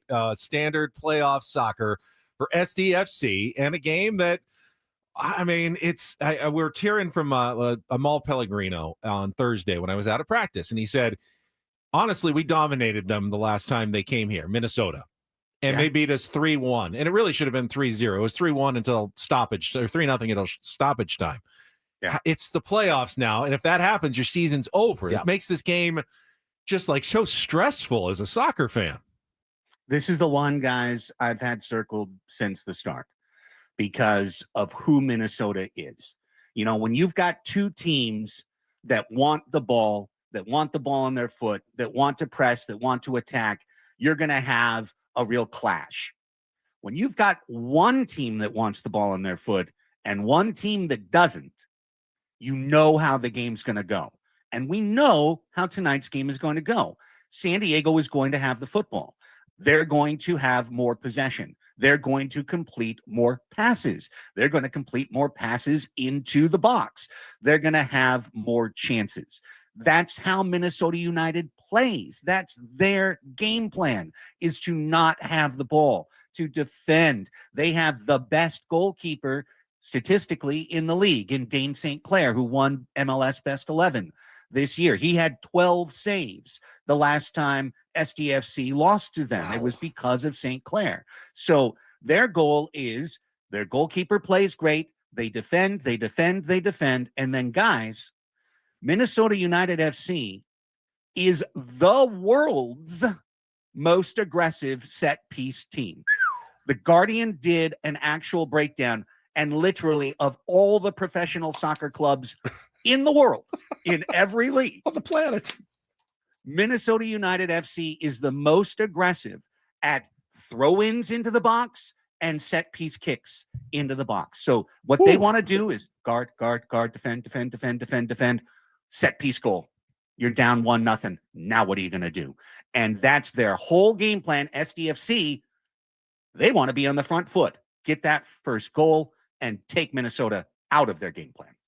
Man, you got me a wreck now. I woke up a wreck already, like bubble guts. I know you're a wreck, but I now you've got me after that. I'm a wreck. I'm so fired up for this Oh, game. you said a wreck. A wreck. I think I could No, have not sworn you said something erect. else. I'm not. I was like, there's pills for that. I'm up now. Well, I mean, I wouldn't need them if That's a good point. you know what I mean. mean, I'm still fine. Ask your doctor after 4 hours. I'm fine you in know. that department for now.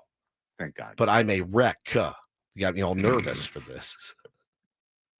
I'm nervous and excited. And Yeah. that's how I'm going to be all the way until 7 o'clock. I've been saying it a lot. I think the first half matters in this sense. If SDFC's up 1, love it. 0-0 is what Minnesota wants. All right, Obviously, they want to be ahead 1, but they want 0. Devil's advocate. SDFC has had 2 weeks to strategize, prepare for all these set pieces. That should help offset a little bit of it. Watching a lot of film, they know what they're going to do. They're not going to get caught off guard by what Minnesota's trying to do in this game. I agree with that.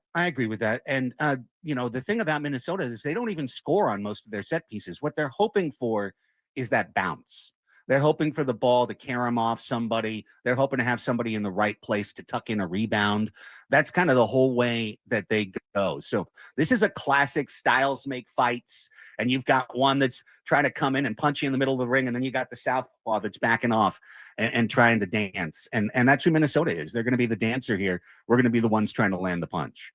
Looking ahead now, we have the other 3 results are already in from the conference semifinals, including a penalty kick showdown between Vancouver and LAFC. I watched a little bit of that game, Craig. Did you see it, Woods, the free kick by Son Myung-kim for LAFC to tie it, but then they ended up losing anyway in penalty kicks, and Vancouver goes on. So that's the opponent that is waiting SDFC should they win, and that game would be at Snapdragon Stadium. And then the other final is going to be Miami against New York. I mean, it's you're either going to Miami to face Messi in the MLS Cup, or if New York wins, you could come and the MLS Cup could be here in San Diego. Got to win against New York, but you got to obviously win twice to get there. But it is possible SDFC may never have to leave Snapdragon Stadium on their road to a potential championship. And California dreaming. I mean, it's real. It can absolutely happen, but we all have to become New York City FC fans. And honestly, it's all about our side, right? Minnesota is standing in the way, and it's not a bad season if you lose today. It's an incredible season, but it's the end of your season if you lose today. After that, it's Mueller and it's Whitecaps. I mean, what an incredible story. And for those guys to win, they were playing Woodsy 9 on 11. Holy in extra time. Smokes. Yeah, it was a red card and an injury after they had used all their subs and they couldn't sub out. And literally in the 123rd minute in extra time of the second extra time, 3 was crossbar post for LAFC in one sequence. Ping pong, Woodwork stayed erect, and that was the right. Yeah, it wasn't wrecked. And they go on to win in penalties. So this is a really resilient club that's had their best season, Vancouver. But let's talk about our team with our best season and get through this one tonight. I can't wait, man. Game's going to start at 7 o'clock on Apple TV. It's free, right? If you have Apple TV, you don't have to have any sort of package or anything like that. Really, really good broadcast. Very, very excited for that, Craig. We got a few minutes left. Let's talk some Padres. Lack of activity at this point. I was bitching earlier because I get impatient. Well, it feels like the bad news flows, right? You can't turn the faucet off sometimes. We lost Randy Jones. Our manager quit. We got a new manager. People were upset about that. They're going to sell the team. That faucet is seemingly flowing all the time. And then there's just little drip, drip, drip. Any surprises for you on the non-tender candidates last week?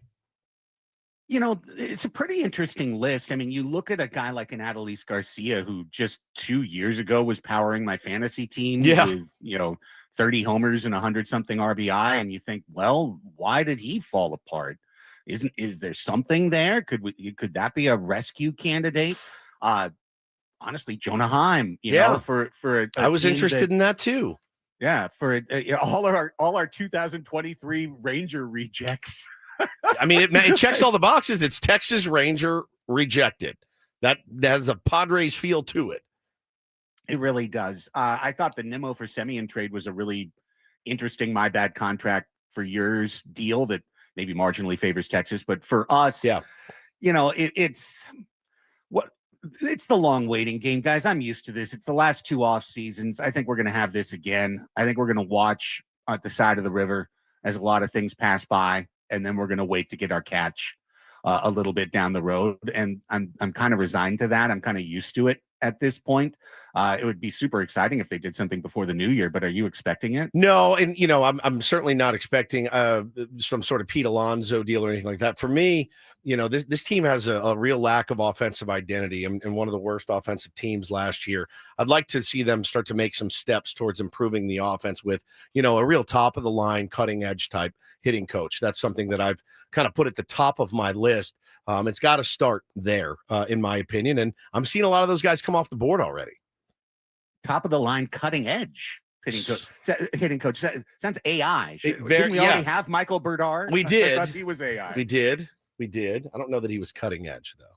They thought he was. I don't Did know they? that He got cut. He did. He did get cut. It's true. And then finally, Craig, a little crossing streams. Cassidy, one of our tier ones, tweeted us over the weekend with an opening screenshot of Plurva saying, well, this will determine if I can ever trust Ben and Woods on their opinion. I hope she enjoyed it the way that I have so far. I also started on Woods' recommendation. Was it The Beast in Beast in Me? The Beast in Me Yeah. with Claire Danes. First episode drew me in. That was great. So, and I have not watched actually episode 4 yet of Plurva, saving it for a little Thanksgiving family watch later it's this really week. good. I caught up on So- that one. It messed my brain up yesterday, and I finished All Her Fault as well. So I got hooked over the weekend. Unbelievable. I meant to text you, Craig. I had gone on this big long rant about Taylor Sheridan shows and how, yeah, they're pretty predictable. Right. You got she's an alcoholic, but she's got an edge to her. Like, right, the same thing. So I give Landman another shot over the weekend. I'm done. I'm all in. I fell in love. Oh, yeah. You know what I realized? I realized that Billy Bob Thornton is an American treasure, and he may have the most comforting way about him of any actor I've ever. I love his voice. I love his delivery. I love his FU attitude. You feel like that's the real guy on screen. I love everything about that dude. And I go, yes, I'm in. And I watched it and I fell in love with it, and I'm ripping through it right now. It's really well done. I'll give you something just from the complete opposite end of the spectrum to wrap the segment. I had given up on The Chair Company. Yeah. And a lot of people told me stick with it.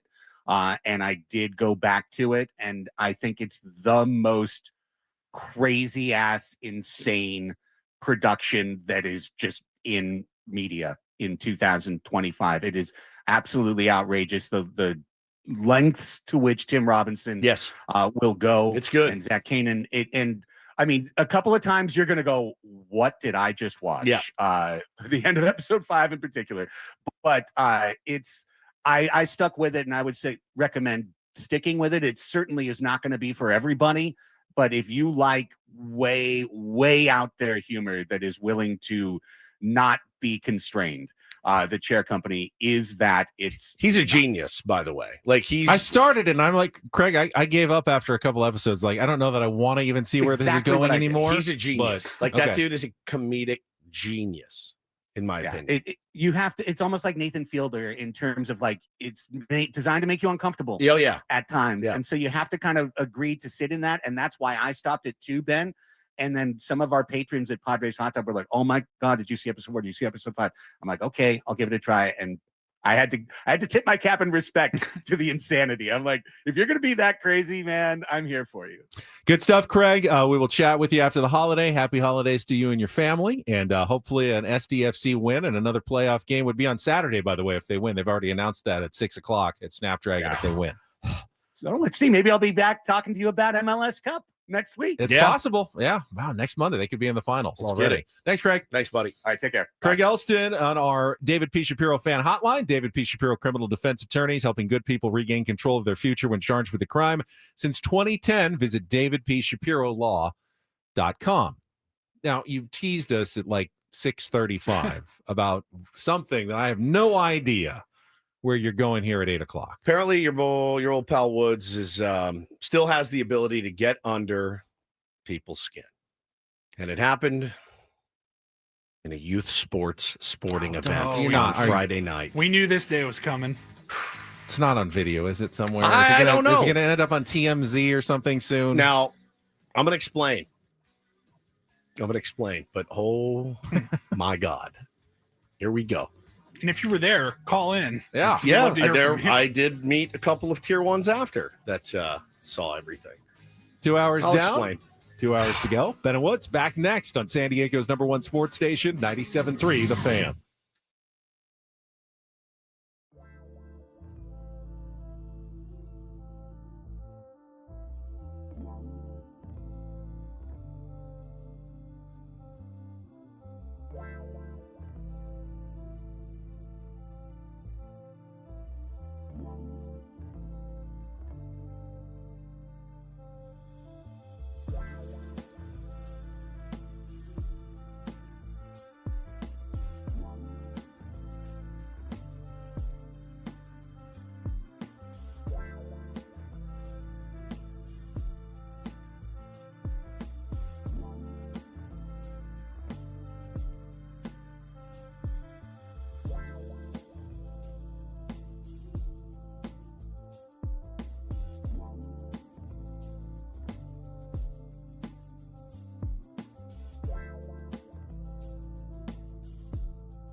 All right, my friends, we are halfway home on a Monday. Ben and Woods, 97.3 The Fan. Good to be here with all of you. Looking forward to a week with family, see some friends along the way, and be together for a couple more shows after this one.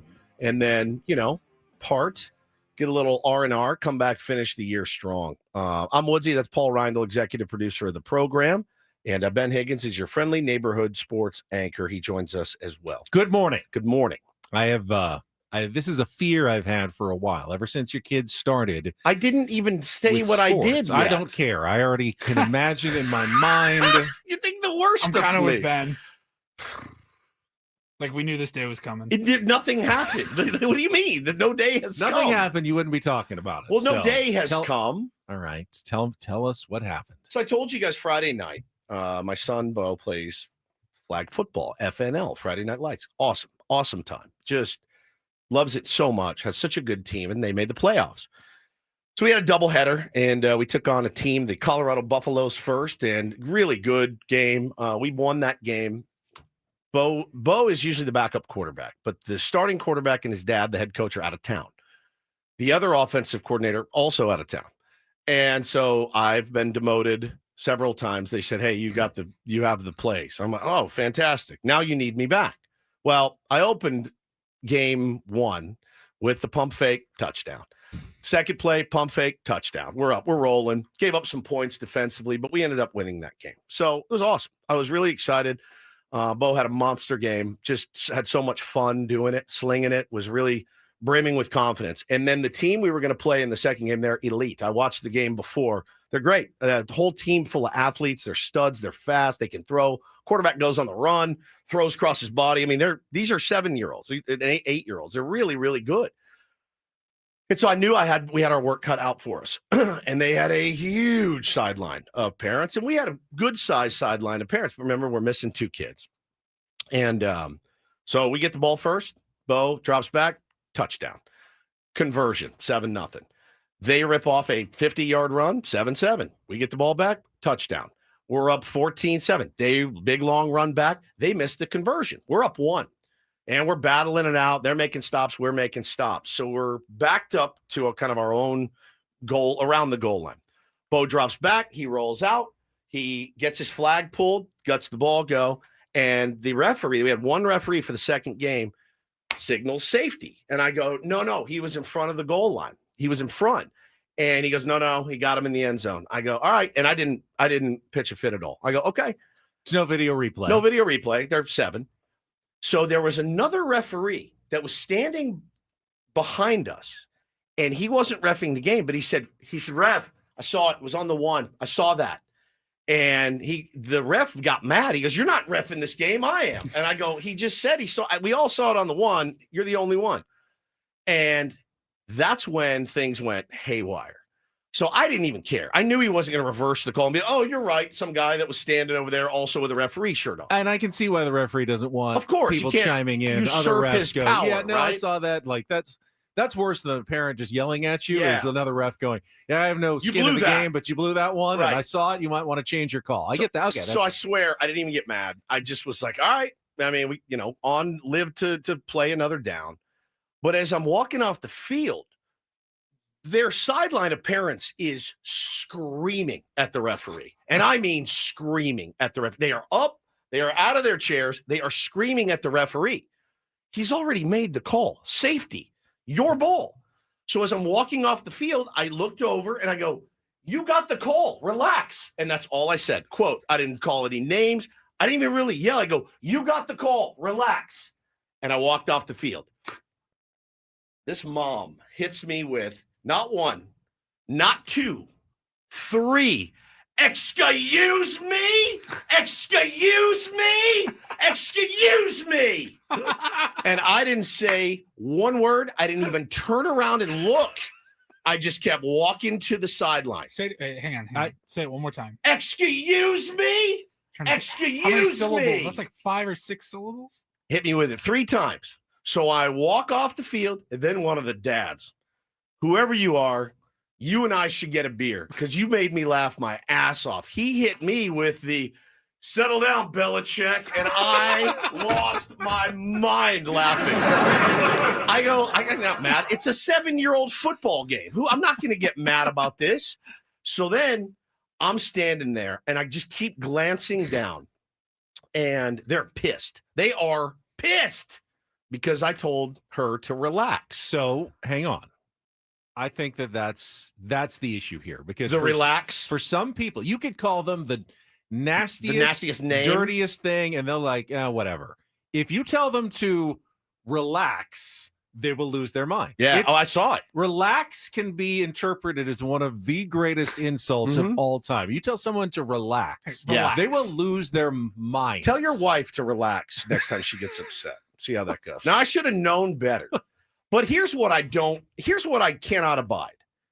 Don't scream at the referees, okay? Don't scream at if I'm the coach and I'm not screaming at the referee, no one needs your input. He's calling the game. Let the ref call the game. Let the kids play the game. And most importantly, let the coaches coach the game. Parents, you're ruining youth sports for your children. Just so you know, your big mouths are ruining youth sports. It's not the coaches that are with this desire to win. It's not that. It's you. Look in the mirror. You're ruining it. Sit your ass down. You do not need to be yelling at the referees. Okay? That ain't a 7 or 8 year old thing. That's going to happen in the little league. 100%. That's going to happen in the high school. No question. No question. And listen, when you get to high school, there may be something on the line here. There may be a little bit more on the line than a 7-year-old's football game to win a corny little ring. You don't need to yell at referees. You don't need to yell at umpires. And I'll tell you right now, the things that you guys are worried about with me, it's never going to be with a referee or an umpire, ever. You're never going to see me chew out a 14-year-old kid that's making $6 an hour that blows balls and strikes. You will see me fight a parent at some point from an opposing team for having zero feel. You have no feel, lady, for this game. No feel. Your job is to be there to support and cheer for your kids. Now, I That's think it. if you had said that, you have no feel for this game, lady. Your job is to support the kids and the parents. She might have actually calmed down. But when you said relax, no chance. That is a word. No chance. Ben, no chance. Because you're inherently you're talking to someone who's fired up about something that you disagree they should be fired up about, but they are passionate about whatever it is. Dude. And when you say relax, there's just no other response to How about relax other calm than down? that person losing their mind. Calm down and relax are the same thing in this case. Like the best thing You're is going to cause anybody to lose their mind when you say relax. you're That's going to escalate the situation. You're screaming at a referee, by the way, who gave your team the incorrect call. You're screaming at the guy that gave you the call. I'm not saying you're in the wrong. I am saying that the word relax has never had that intended effect. Well, have you ever told someone to relax and they have immediately, the tension leaves their body and you're right. Okay, I'm going to relax. No, it makes them more tense. The word relax always makes the person you're saying it to insanely more just mad or whatever they're doing. It got her. Whatever it did, it got under her skin pretty good. Because again, she hit me, Paulie, 3 times. It was a bam, bam, bam. And I didn't engage. I just walked away, bro. I just walked away. I just walked away. Excuse me is a confusing thing to respond to. No, you heard me. You were probably, excuse me, what? Huh? What? You're lucky. What? You're lucky I didn't call you what I wanted to call you. Because that wouldn't have gone over. That's what ends me up, gets me in trouble. If I had called you the word that I wanted to call you, that's when I get in a fist fight. But I just said, relax. You're screaming at a referee who gave you the correct call. Pipe down, watch the game. Down. There's another one. And zip your lip. Say easy, Karen. Chris in the chat says, relax and don't worry about it are worse than the C word in my house. Weird. That's the word I was going to say. Speaking of. So anyway, we end up losing that game. The safety call was pivotal. It went. We went from having down one to up one to down one. Yeah, we went up one to down one, and they got the ball back. It was a massive call, but I'm not going to flip out because it's a 7-year-old's game. Valiant effort by our squad. They ripped off a couple long runs, picked off Bo late in the game after just throwing up a prayer. He's devastated, and he played his absolute heart through like 7-8 touchdowns. I mean, he was unbelievable. I was so proud of him and so proud of the team's effort. And so game ends. Bring all my guys together. Hey, what's the name? Georgia Southern. I can't remember what's the mascot of Georgia No Southern. one knows Georgia Southern's a I mascot. can't remember. But let's say it's like dogs or Jesse something. Agler probably knows. That's about it. And so Georgia. I bring the guys in. Eagles. So I bring the guys in. I go, all right, hey, listen, really loud. Eagles on 3, 1, 2, 3. Eagles, we do. And I always tell them, hey, shake hands like a gentleman, because you'll get kids going through there going, bad game, bad game, bad game. You're like, hey, knucklehead. So they all came in. So I get to the end of the coaches line. 2 coaches, the offensive, defensive guy, and I dapped him up. And the guy said, that was the toughest game we played all year. You guys were awesome. This your son? Yep. He was amazing. I go, your kids are beyond studs. This team is incredible. What a fight that was. Gave us a run for our money. Like, that was amazing. Guy goes, by the way, are you Woods? And I go, oh, no. I start dying laughing. I go, yeah. And I go, hey, listen, I'm sorry I barked at that lady. I said, but I cannot handle people screaming at these refs. I just can't. And he goes, dude, it's all good, man. We're having fun out here. And I said, all good, man. You guys were awesome. And then we parted. And nothing happened. Nobody met anybody in the parking lot or anything like that. But I'm telling you, parents out there, bite your tongue, especially like cheer for your kids and cheer against my team as loud as you want. Like, root for us to fail. Because when you throw an incomplete pass, I'm like, good, let's go. Let's get the next. Hell yeah. I'm rooting for your team to lose. That's okay. That's sports. Stop yelling at officials. Stop yelling at little kid umpires. Stop yelling at basketball referees. You're blowing it for your kids. You're blowing it. My wife sits, doesn't say a word.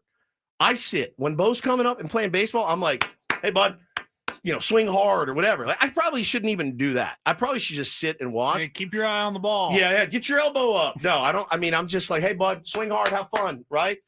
But parents out there rooting for your kids, just use this as a PSA. Stop yelling at officials, okay? You don't need to be walking towards the field, which she was. She was out of her chair and walking towards the field, finger pointing about a call that they got right.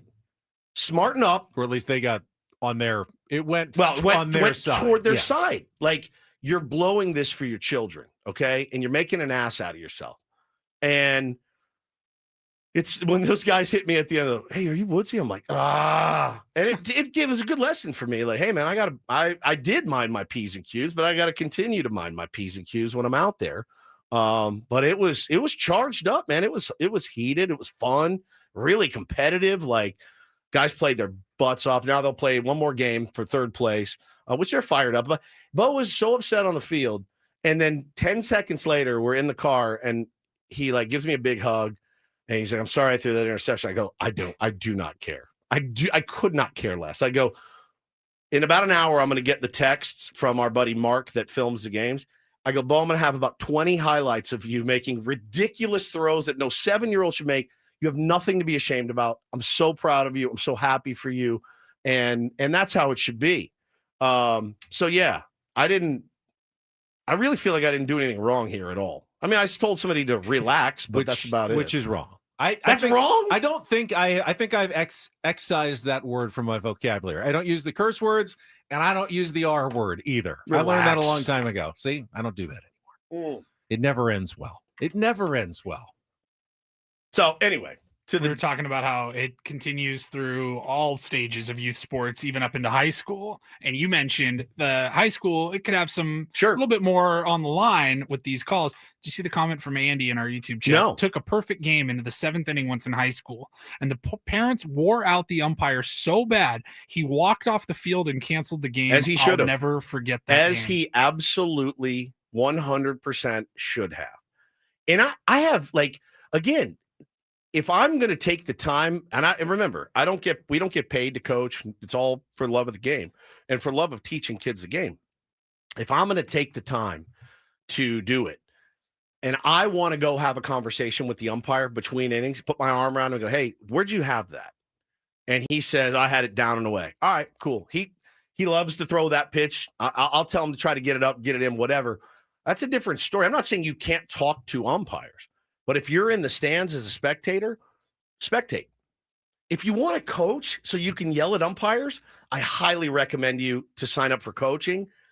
You're not going to be coached long, But I highly recommend that you go be a coach yourself, because that lady was out of pocket. She's out of pocket, and especially the call went in your favor. So that's a real good time to pipe A down. lot of pressure in the last game of the season. Yeah, it was. I mean, it was a blast. I had so I'm glad much you had fun. a good time, though. It was. You did it a good. was- You're a good coach. You did a Thank good you. thing. I You're all appreciate right. it. Thank you. All right. We need to take a timeout. When we come back, our first game of the week. If you'd like to play a little Take on Woods, 833-288-0973. Get online now. You can be our contestant. Qualify to win our grand prize trip to Las Vegas to see Sammy Hagar. 833-288-0973. Get to our game coming up next here on San Diego's #1 sports station, 97.3 The Fan. Well, listen, you got to calm down sometimes after a big game, and I don't really drink alcohol much anymore. I calm down with my Eco Water. And that's a true story. I have a jug of Eco Water with me really everywhere I go. It's because it's the best, healthiest water that I can put in my body and for my children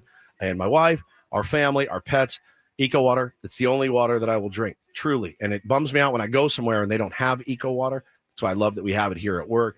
We've got it in our home. We got it at the office. They have the latest, most advanced technology and water treatment for your family and business. Not just the first in the industry, the most advanced today technology that will let you even check your system from your phone, alert you if there's a problem, keeps your water safe 24/7. Been doing this since 1925. They patented the first self-regenerating water softener. Now, nearly a century later, they're still leading the way.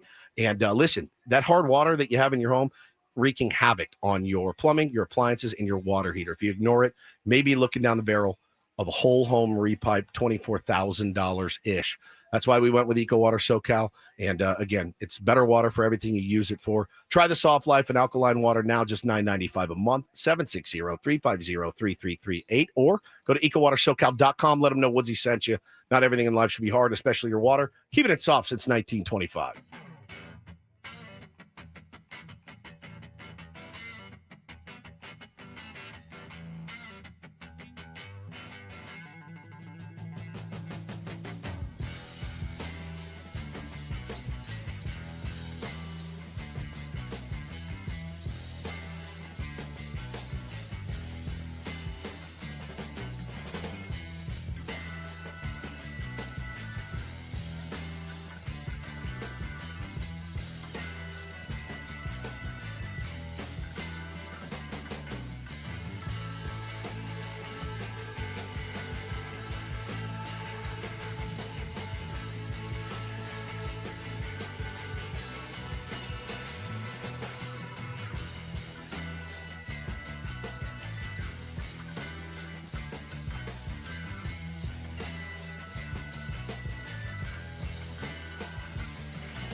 Okay, player, this is all yours.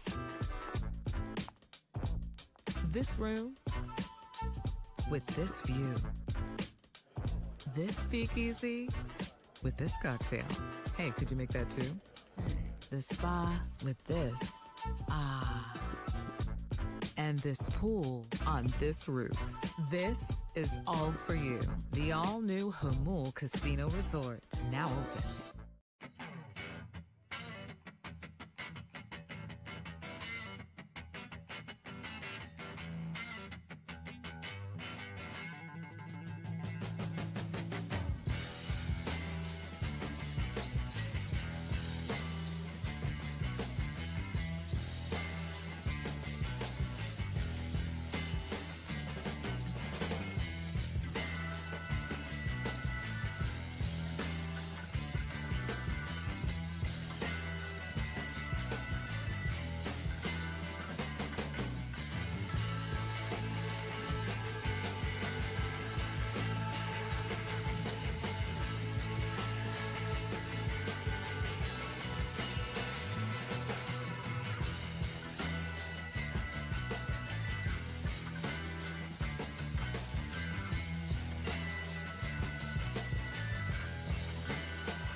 Talk a little college football coming up here at the bottom of the hour. Another impressive defensive performance by the San Diego State Aztecs on Saturday night against San Jose State, and they have set themselves up a chance to clinch everything this Friday against New Mexico. We'll talk about that coming up. First, though, it is time for our first game of the week. We got some contestants online. Let's play a little Taking Woods.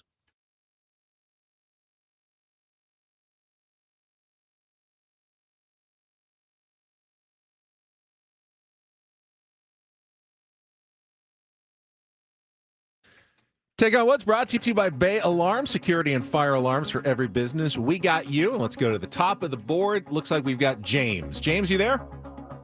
Yes, sir. All right. You are our contestant today for Take on Woods. 5 questions of musical trivia. If you beat or tie Woods, you will qualify for our grand prize trip for 2 to see Sammy Hagar in Las Vegas. 2 tickets to the March 20th residency show, 2-night stay at the Park MGM, and a $100 gas card. Sammy Hagar returning to Vegas for his Best of All Worlds residency from March 11th to the 21st, and then again September 18th to the 26th at Dolby Live at Park MGM. Tickets available at Ticketmaster.com.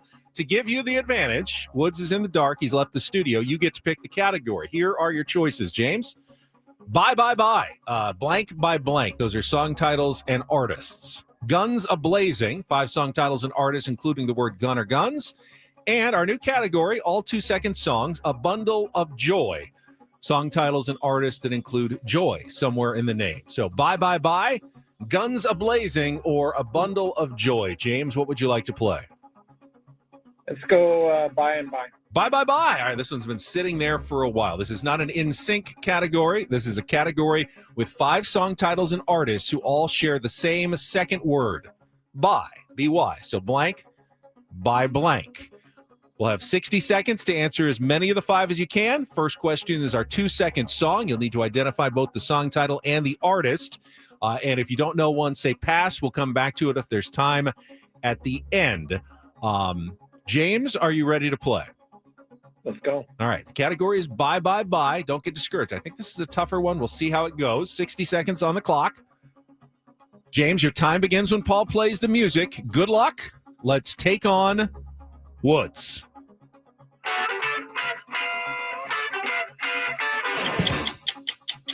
Pass. Bruce Springsteen actually wrote which song that became a #1 hit for Manfred Mann's Earth Band in 1973? Pass. Which 2000 song became a breakout hit for alt band Lifehouse on their debut album?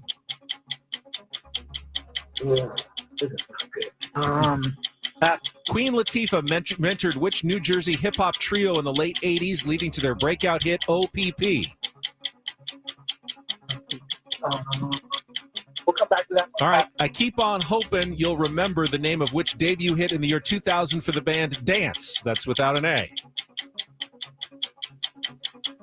OPP was that was Naughty by Nature. That is correct. Go back to our 2-second song at least. Let's try that one.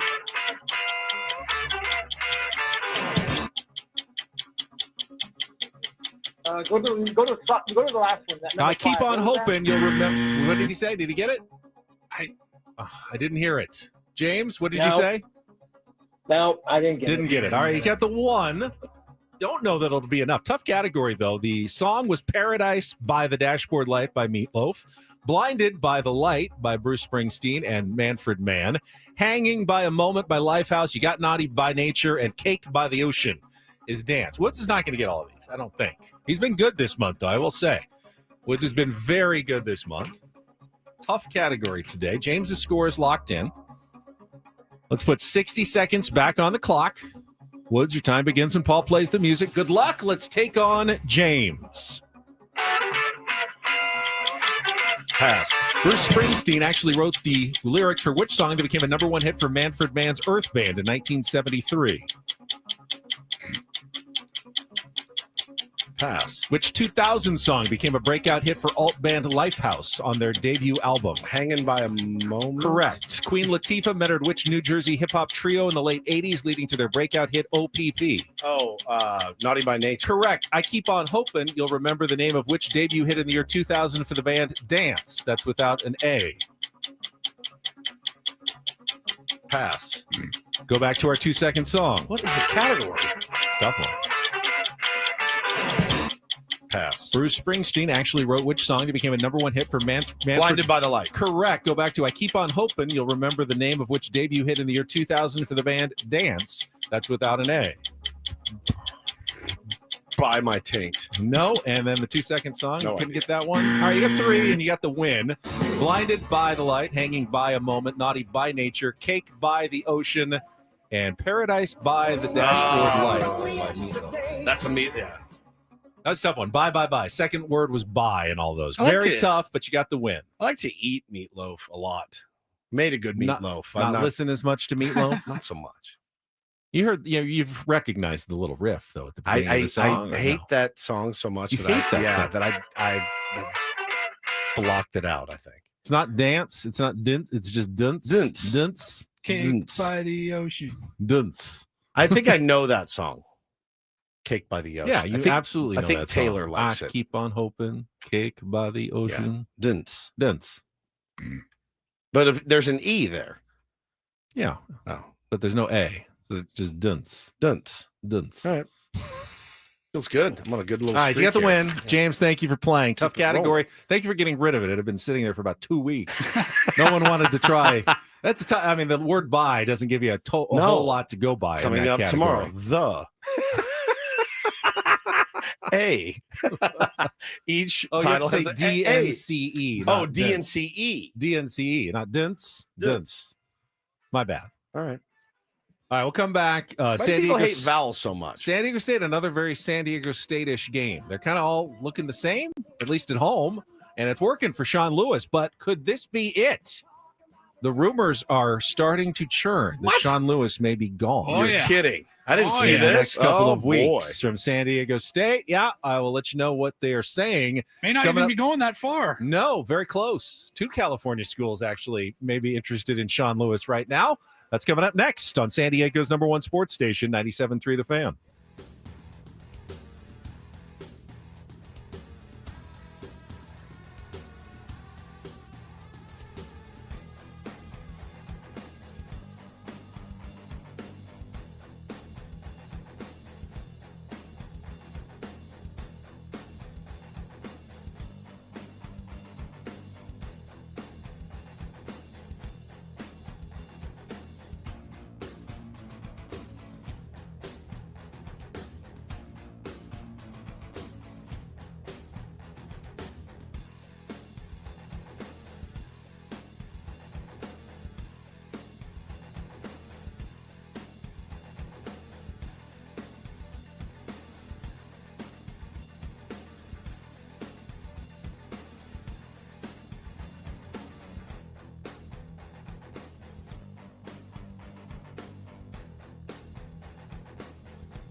Hey, player, this is all yours. This room with this view. This speakeasy with this cocktail. Hey, could you make that too? The spa with this. Ah. And this pool on this roof. This is all for you. The all-new Hamul Casino Resort, now open.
biggest fan announcement coming up at the top of the hour. Stay tuned for that. First, this hour on the Fan brought to you by Toyota of Poway. It's the season to save at Toyota of Poway.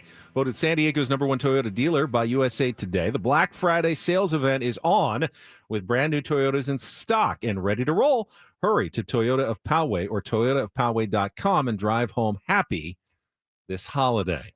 All right, we will talk about the rumors swirling around San Diego State football coach Sean Lewis right after a check of traffic here on 97.3 The Fan. From the 855 Get Ross Traffic Center, protecting San Diego after accidents or injury, here's Kelly Danick.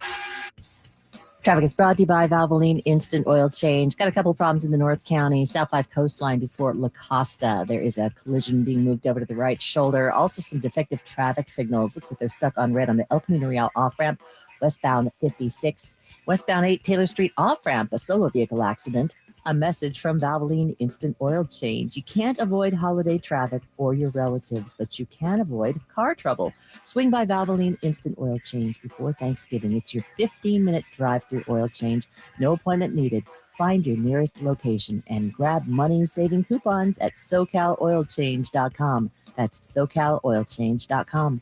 I'm Kelly Danick with Ben & Wood, San Diego's #1 sports station, 97.3 The Fan. Well, it's the great catch-22 of being a non-Power 4 conference school. You hope that your team finally gets the success you've been craving, maybe even threatens to make that college football playoff. But the second it happens, or even comes close to happening, you are then at risk of losing the head coach who helped make it happen. Indeed. After just, 1+ season now as head coach at San Diego State, and putting together a 9-2 record after a 25-3 win over San Jose State on Saturday night, the rumors are starting to fly that Sean Lewis is potentially a hot candidate at not one, but now 2 California schools in the Power 4. The first one that's been going around for a few days, UCLA. Of course, they fired Deshaun Foster long ago and have been going with an interim head coach, but are looking for a full-time hire and likely will do so soon after their final game against USC this weekend. Get a new head coach in place, and could be Sean Lewis. There's certainly talk around that. And then just yesterday, the Cal Golden Bears fired Justin Wilcox as their head coach after 9 seasons. Of course, San Diego State beat Cal 34-0 earlier this year. So, can't beat them, steal their coach sort of thing. And he is also quickly rumored as one of the candidates potentially at Cal. So, you could have one decent season under Sean Lewis and once again being start over this process of looking for another head coach. Just like when Brady Hoke came, remember the first time, Paul, he had a bad first season, and then he had a great second season, and Michigan hired him. And he was gone. And, then Rocky Long stepped in and did a really good job for like a decade as the coach, but he didn't have really aspirations of going anywhere else. Sean Lewis, didn't he younger go somewhere guy else, though? Rocky Long? He took a coordinator position in, like, New Mexico he just State. wanted to get away from being a head coach and then went back to New Mexico. But for Sean Lewis, he's still a young guy coming up in the world in college football. And, this is his second head coaching job. He left Toledo to become the offensive coordinator for Dion at Colorado, then got the job at San Diego State. But this is probably a stepping stone job for Sean Lewis, if we're being honest. If he does well, this opens the door to much more money and a much higher profile gig at another school. Now, will you be successful if you go to UCLA or Cal right now? Both programs are just completely in the tank at the moment, but they're, well-funded schools and bigger conferences with way more TV money that San Diego State can't really compete against if they go after a guy like Sean Lewis with all of their resources. Yeah, you have to. I think that's what you get into that business for, is to coach as high of a level of football as you can. Certainly not a knock to SDSU. It's just where they are. It's just where they are. It's who they are. Catch-22 is the perfect way to define it, That's right. because it's a huge factor in why I just don't have a high level of interest in the San Diego State college football, my alma mater's football program. Yeah. Because you're just a feeding school to not even the big schools. You're a feeding school to UCLA. Right. I know they're a big school. Not in football. Not anymore. Not right now. They haven't been for a while. They're not good, but it's UCLA or Cal or whatever. Look at what Lincoln Riley has done. Parlayed a pretty good career at Oklahoma to steal $100+ million from insane. USC. I mean, he did it at Oklahoma, which arguably is as big of a school as it gets. What did he and then do, failed though? at USC? He won 10 games. There may be more wrong about USC than Lincoln Riley at this point, because he's not the first to fail, and they may need to kind of. They had Clay Helton, right, which was a stopgap, and then they went out and they spent the big money on Lincoln Riley. And old Howdy Doody has done nothing to deliver for that school. Nothing. Lost to Oregon this weekend. I'm seeing, had a chance this weekend and came up short again. And I see SC fans. There's still that faction of SC fans. No, next year's the number one class. He'll figure it out. They've been saying this for years now. As that guy is making double-digit $1 million, that program is nowhere near where it was. They're not a feared program at all. And he's not the guy. But look what is possible for a Sean Lewis. Sean Lewis can, if you can go turn around even a little bit, he's already turned around SDSU. 9 wins is 4.5 more wins than everybody thought they were going to get. That was the over under 4.5. Yeah. So that's in his eyes and in his mind. He's like, all right, UCLA is going to pay me double what I make, at least double. I'm in a huge market. I'm in a better conference. And here's why he has to take the job if it's offered. There's no guarantee you can even keep your own players next year. Correct. I mean, Lucky Sutton, they're all the players who played well this year, they're going to get big NIL offers from Power 4 schools, and you're starting over again if you're Sean Lewis. And this is really an awkward time for it as well, because San Diego State has a huge game now on Friday at New Mexico. If they win the Mountain West, they host the Mountain West Conference Championship game. Yeah. If they lose, there's a good chance they don't even make the Mountain West Conference Championship game, and they're off to, the Arizona Bowl or something, consolation prize. It is another huge game for San Diego State. You're also trying to re-recruit your own players to come back next year at this time of year before the transfer portal opens in just over a month, and trying to convince them to come back. And now, the players are hearing rumors. Well, why do I want to stay? My coach may not even be here next year. He may be leaving. What loyalty should I have to San Diego State? So how much, somebody wants to know, what's his buyout? It's still big this year. There's how many years do you have on his deal?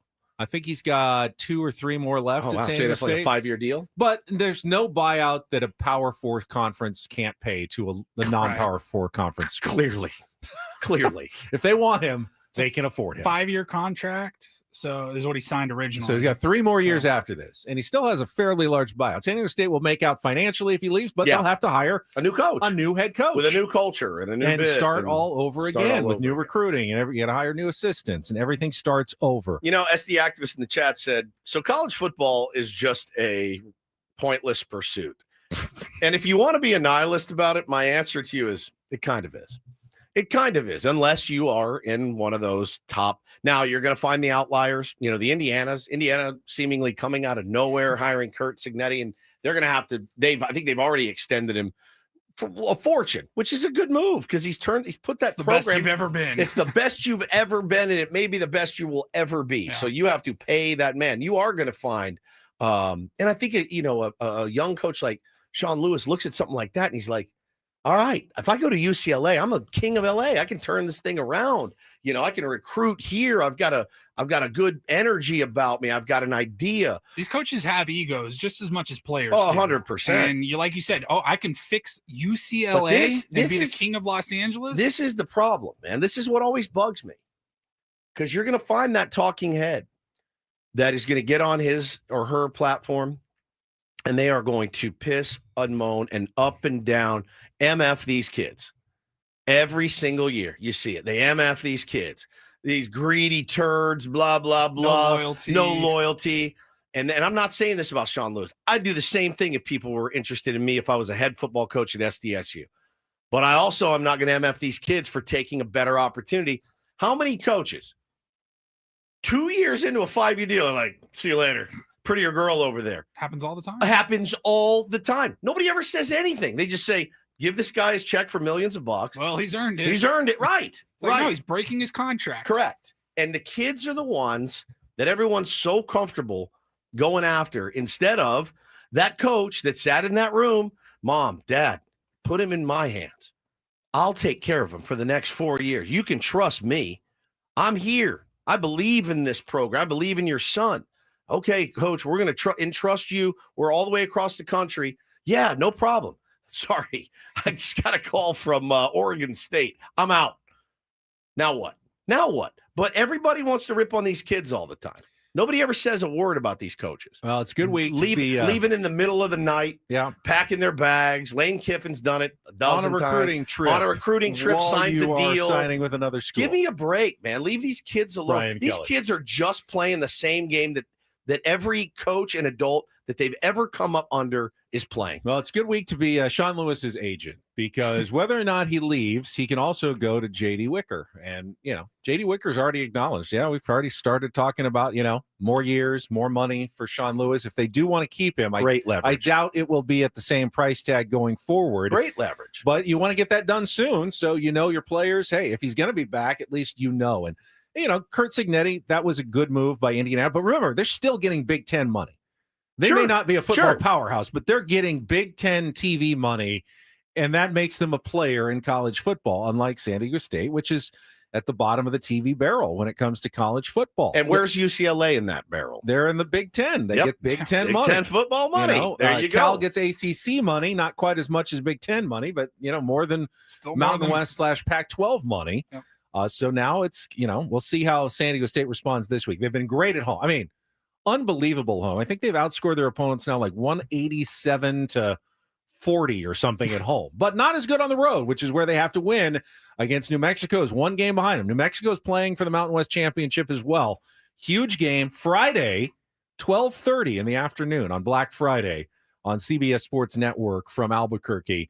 College football game of the season. And, Paulie mentioned, though, that the state of college football makes him less involved, and we saw it again on Saturday night, half full Snapdragon Stadium, only 15,000 plus actual turnstile attendance. It just feels like even the winning is not necessarily bringing the fans in for San Diego State football right now. Yeah, I've kind of used this in the past. Like, it feels like when you watch San Diego State or Mountain West football, and then you flip over to ABC or whatever, and you got Oklahoma, Missouri, It's two different. top 25, like 100,000 people. It looks like you're watching two different sports. It does. It feels like we're in El Paso and we're season ticket holders to the Chihuahuas. It's players and coaches are just kind of coming through and they're feeding to the bigger teams and the bigger leagues. It's just, But that's just what it feels like. Even at UCLA, I just looked. So let's say he goes to UCLA. He just got smoked by Washington. Yeah. They had almost 40,000 people there. That guy loves the crowd. He wants his, and I know it's, where they play, it doesn't look like much, but that's 40,000 people as opposed to 15,000 people coming in there. And, the big story is they're trying to break their lease at the Rose Bowl and move to SoFi SoFi Stadium next year. So Yeah. new era, new coach, started something big. Of course, a lot of people are mad about that because college football is about the tradition, not about the luxury boxes, but we'll see what happens with It's just UCLA going tough to forward. get excited for San Diego State All football. right, so it's hard to get excited. Here's for my nothing. idea, and I don't know if Sean Lewis leaves, what do you do if you're San Diego State? And I would hope that Minnesota is not dumb enough, but the Vikings are having a crummy season. J.J. McCarthy's been terrible at quarterback. If they were dumb enough to fire Kevin O'Connell, I would give him whatever he wanted to come back to San Diego State and be the coach, and he might actually do it. What about Ryan Lindley? I like Ryan too, but that's trying to keep then what you've had. I think if you hire from within, Kevin O'Connell in the NFC Championship game Yeah, recently. yeah, Like, I don't yeah. think he's. I don't think he's going from anywhere, there but to they're- San Diego State. they're having an Pipe dream, awful Benjamin. season. What this about year. Nick Saban? Nick Saban didn't go to San Diego State as the quarterback like Ben's Kevin like, O'Connell did. If you're J.D. Wicker, His family's not from you San gotta Diego go like get Kevin O'Connell. I'm not You got to saying, get Nick Saban I'm here. saying the Minnesota Vikings would be stupid to get They rid would. of Kevin O'Connell. I think they would But too. Give him, NFL give him a good quarterback. NFL teams do this all the time, and you have a bad season, that's They're it. out, So I think just, Kevin just throwing it O'Connell out gets there. scooped up by another NFL team That's probably true I too. do. very quickly. But he might want to come home.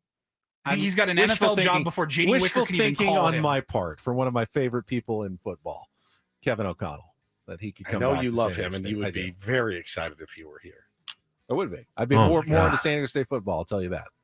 All right. What would Nick Saban do for you? A lot. A lot. A yeah, lot. We can't afford it. I'm not going to. Yeah. So quit asking. Good answer, Nick. Good answer. We got a Rhino report. We got a biggest fan announcement coming up to start hour number 4. Next with Ben Woods, Paul, San Diego State's #1 sports station, 97.3 The Fan.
Final hour of Ben and Woods on a Monday. Short week, Monday, Tuesday, Wednesday. Hope like everybody that. has good Thanksgiving plans for the holidays this week. Spend it with friends and family. What's your TV schedule? I am anchoring Monday, Tuesday, Wednesday, Friday. Everyone's off on Thursday. So you can catch me on the 4 o'clock news, the 5 o'clock news, the 6 o'clock news, the 7 o'clock news, and the 11 o'clock news. The 11 It's a lot of teleprompter reading this week. Time are you getting home?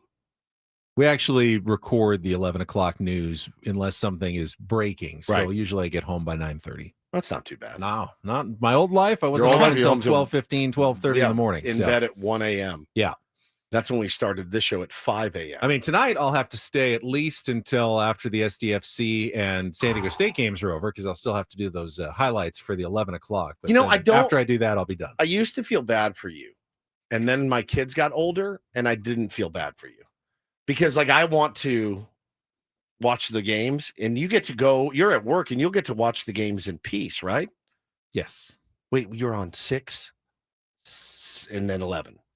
4, 5, 6, 7, and 11. 7 and 11. But once the 7 o'clock is done, you'll be able to watch I can unfettered. watch both of those games unfettered until the I'm 9 so o'clock when we I'm do so them fettered. to the 11. Yeah. I'm like Is it it's 4 very hour fettered. or half I'm- hour?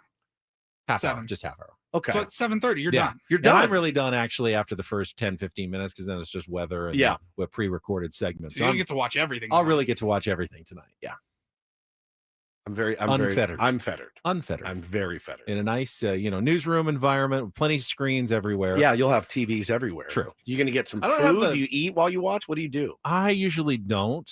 I usually just eat lunch and then maybe have a snack when I get home. Really? I just You don't. don't bring I don't do meals dinner. in? No. I mean, when I was doing my weight loss, I always brought my meals in. Yeah.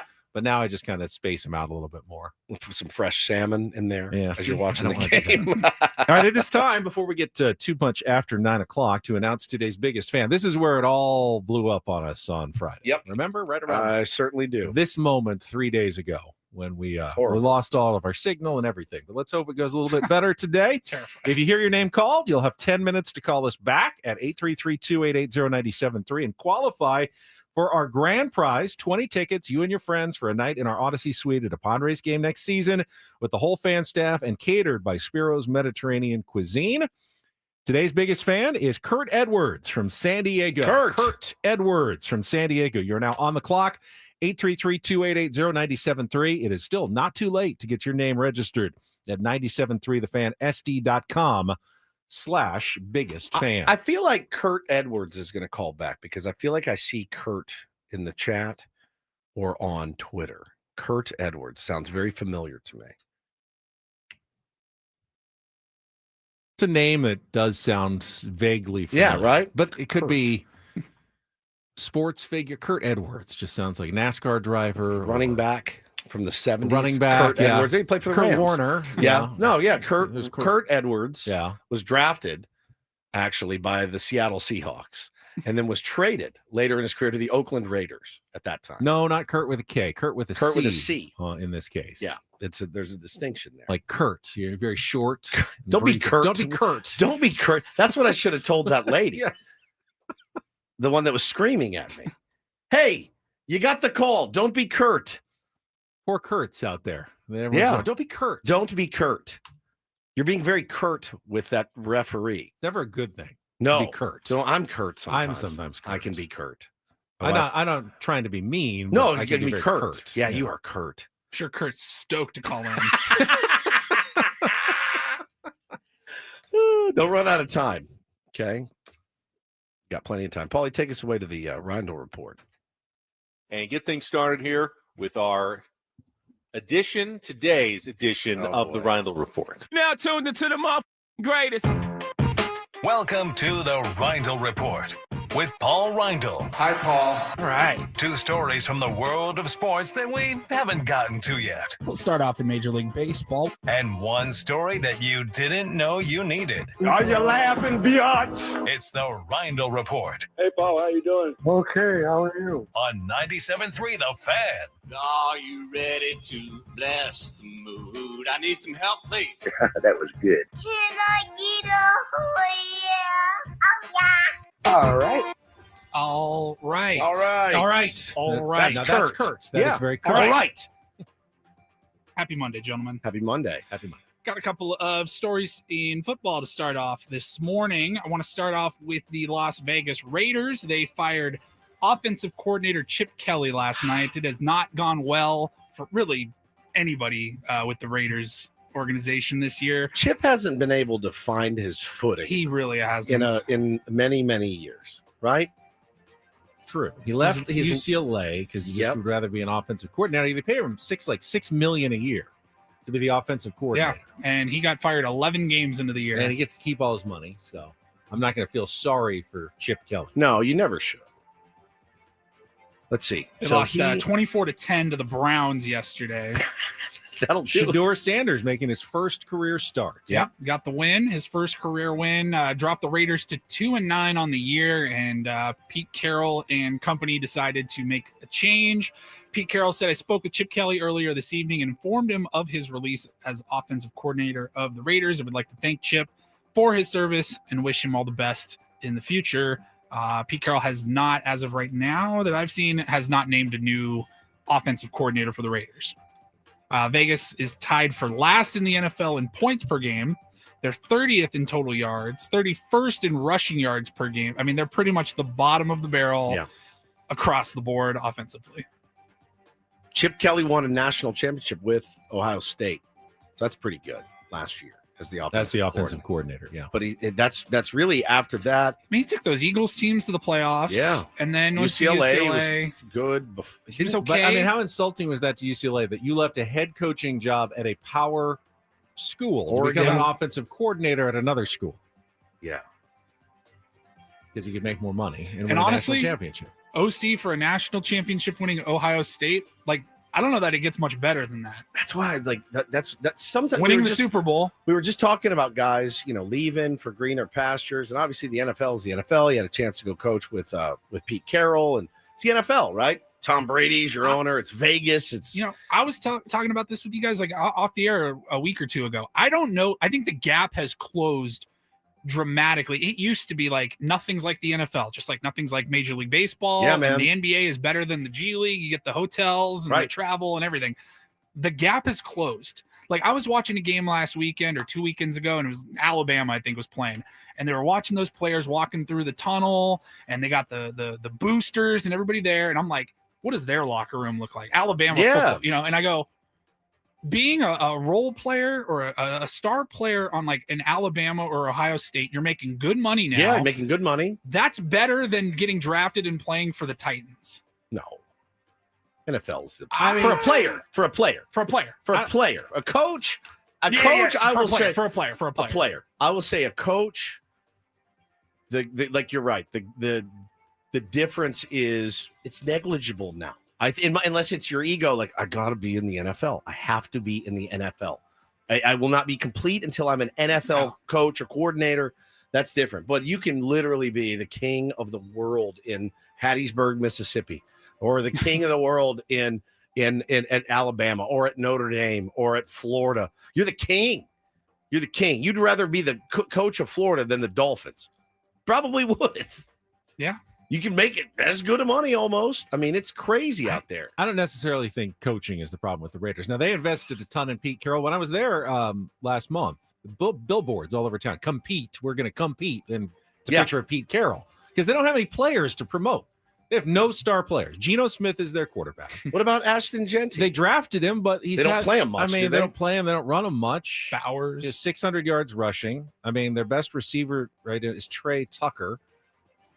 They're just a team without any really star players at all. Yeah, and I think players obviously you want to get to the highest level. Coaches these days, Max boy, Crosby's decent defensive end. you but can have a really, really like Chip Kelly should have just stayed under Ryan Day and just won another national championship this year. Maybe Ryan Day gets scooped in a couple of Right, years and and you you throw your take that name in the gig, hat sure. to lead that team. I think that's, I don't know, not going well for him. Another move in the NFL, the Giants continue to just. Question quickly: would you hire Chip Kelly here in a heartbeat? Yeah, I think you in have a to. heartbeat. yeah, despite all the failures. Yeah. In a second.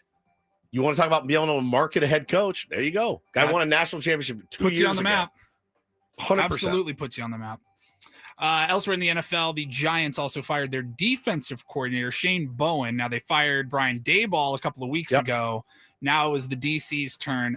They blew their 5th double-digit lead of the year yesterday and lost that game, and he is out. Done. They're so over it in New York. It's weird, man. They're in every game. Yeah. These guys are playing hard.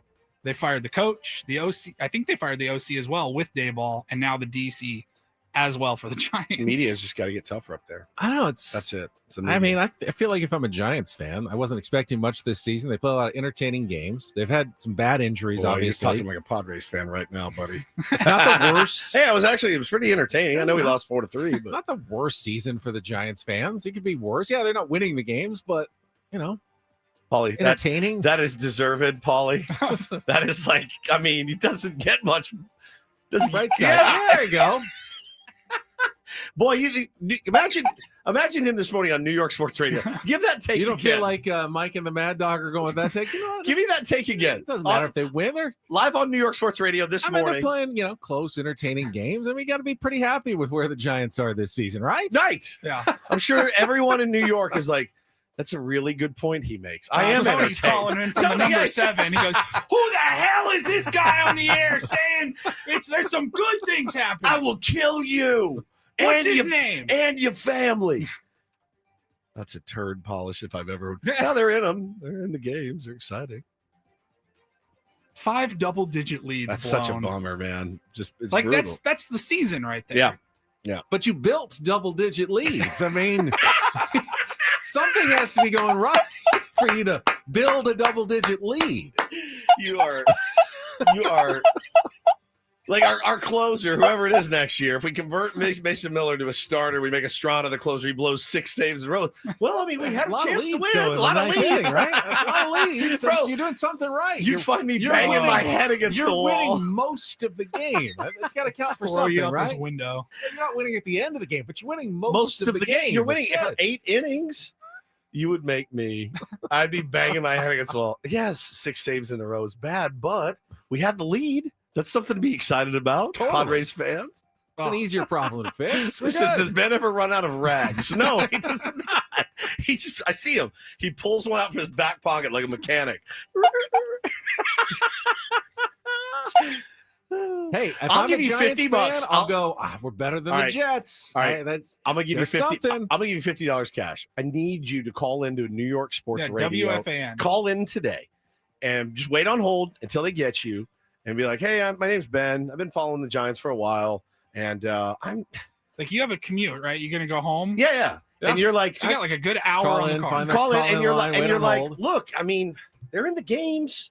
At least they're in them. We're not getting blown out, guys. That's something. Say, hey, this is Benny from Brooklyn. And then Paul, you can pull the audio and Yeah, play it play tomorrow. Oh, yes. Just to hear the reaction. I would want nothing more than that. It would be so good. All right. So good. Finally, we will wrap it up. Kind of a wild story out of Pennsylvania. And the internet, this story has gone viral. This woman, Brianna, told her story, and everyone's kind of siding with her. And I think I found myself siding with her as well. So she was saying back in September, her and her sister went to a Walmart to buy some supplies for a craft night, and they went to the self-checkout. There was nobody around, and she noticed that there was a $20 bill left in the bill dispenser Yes. at the self-checkout. If you've ever gotten cash back from the self-checkout, you'll say, "You want cash back?" Yes. Yep. You hit $20, $40, it'll Slides spit right it out. out the bottom. It's way below eye level. Yep. And I have forgotten. You grab your bags, Yep. check, and then you just start walking I off. forgot $40 at Vaughn's in Encinitas one time, and it was 2 hours later, and I went, I didn't get my cash. Idiot. So I just left it there. She claims she was not following somebody who had just Right. bagged up their stuff and left. Like, there was really nobody around, no employees. It was kind of just open checkout area. And so she's like looking around. She's like, sweet, my lucky day. $20. $20. She didn't put it in her wallet, didn't even think about it. And then a week later, she got a phone call from the police department. Somebody had apparently reported their $20 had gone missing. They think they left it at Walmart. The store reviewed the cameras, and they were able to track down this woman, Brianna, and say, hey, you're in trouble. You stole $20. And she thought, finders keepers, Yeah, kind like of. I found it. That's a real thing. So in Pennsylvania, they have a law where Is finders keepers a real thing, or is it just a real thing to 7-year-olds? I think it's a real thing. Like I think it's mostly for 7-year-olds. Finders keepers, Yeah. losers weepers. I don't know that there's any legal thing that says it's not true though. Well, except so in Pennsylvania, they have a specific law. If money is left on the ground or anywhere else around you, it is a crime to take it without, quote, making a reasonable attempt to find the owner. Ooh, now there's a gray area right Which there. I'm saying, looking around, if you can see me on security cameras, like there's nobody around here. That's a reasonable effort. She's supposed to run in the parking lot. Wait. Somebody left No, their you don't have 20. to. You just can't take the money. But if you want to take the money, you've got to at least Well, ask around. You should have just pulled $40 out of your own. So this has become like this whole thing now. She's For like $20. got a court date and all this, and she's like, "Can I get in touch with this person who lost? I'll give them $50 just to drop the charges and make this go away." No, you're She going to ended up prison. going to court. She had to hire a lawyer and everything, Oh my and the God. lawyer got this charge dismissed as long All as right, she gave well, him back the $20. Let me put it this way. Let's say the same thing. Checkout stand, self-checkout, but instead of $20, someone left their wallet there with $20 in it. Can you take I found $20 in this guy's wallet. You wouldn't say that that's okay. No, because it's easy to look at a person's license, know whose wallet it is. Right. If I track them down. It's happened to me. I left my wallet in the park. Guy tracked me down, dropped it off. Elite human being behavior right there. But when I it's dropped just it. a 20, you can never verify that was that Yeah, person's Correct. 20. Correct. That's a tough one. Correct. They actually in Pennsylvania, she's getting the electric chair. I just didn't want to tell you guys. Yeah, it says she's here, actually like, sentenced to death. Finders keepers thing. It's illegal in Pennsylvania. Finders keepers is illegal. It says other states are technically have a lot of these laws, but they're much more. If it's anything less than like $100, If I find money, I keep the money. That's how it goes. I'm sorry. I think I'm taking that $20 as well. Yeah, I am if you too. want to say the right thing is probably find an employee and be like, hey, somebody requested, like, tried to pull $20 out, and it was sitting here when I got there. Yeah, But then that guy's putting it in his pocket. KG the Elephants is a good point here. I'd like to inform the entire state of Pennsylvania I have lost a sum of cash. Hi, this is Stephen. I lost some money. I lost $100 somewhere. Everywhere. The entire state. I've been dropping cash in Pennsylvania for years. Yes, this is my second Hansel and Gretel reference, but like Hansel and Gretel, I've been leaving $100 bills around. So when Charlie Bucket found that shilling in the sewer Yes, and he used it should to have buy given it his back. golden ticket, Right. he should have made a reasonable effort to find the owner of that shilling rather than shilling. spending it on chocolate bars for himself. This guy should have been charged with a crime. Oh, I love it. I love it. Thank you, Paulie. You're welcome. Interesting. Interesting stuff. I was like, really? It probably cost her for $500 to give $20 back. Yeah. At the end of the day. Like I more said, than she got that. the charges dismissed. She had to give the guy back the $20, and everything was well. But like, what a headache to go through Nightmare. for $20. Who's the nightmare that calls the store? I left my $20 back there. I would, if I was this girl, I'm going, I want to see the security footage. Like, Yeah, I want to see the Does footage. Walmart really have nothing better I to mean, do? there than- is so much security footage now. You can probably see who left it. You can see exactly I'm whose sure. it was. They can check. I mean, if it was 100, you would go back, right? Yeah, if I left $100, I'd go Right. back and at least look and know it's probably gone. How far? You wouldn't okay, ask someone at the store, "Hey, can you check and see if that?" Yeah, maybe. I put don't know. yourself in the. Okay, so you go to the self checkout. You pull $20 out. You leave it there. You forget. Let's say you remember when you get in your car. Do you go back Yeah, I run back. If I'm in my car in the parking lot, I run back every time. out of the parking lot? Yeah. You're like at the stoplight. You going back? No. Like as soon as that car moves, you're like, Choose ah, the car. whatever. Starts, It's it $20. goes. Yeah. Padres just made a bit of an announcement. If you missed it, not a player announcement, but How about a off-season hitting announcement. coach? No, Not that either, but I'll let you know what it is when we come back. Good Quick or bad? timeout. nothing. Neither. Just informational. Happy Some birthday informational. Okay. Coming up next on San Diego's #1 sports station, 97.3 The Fan.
Hey, player, this is all yours.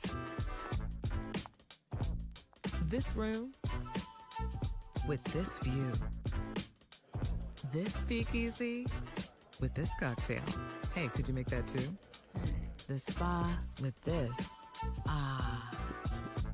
And this pool on this roof. This is all for you.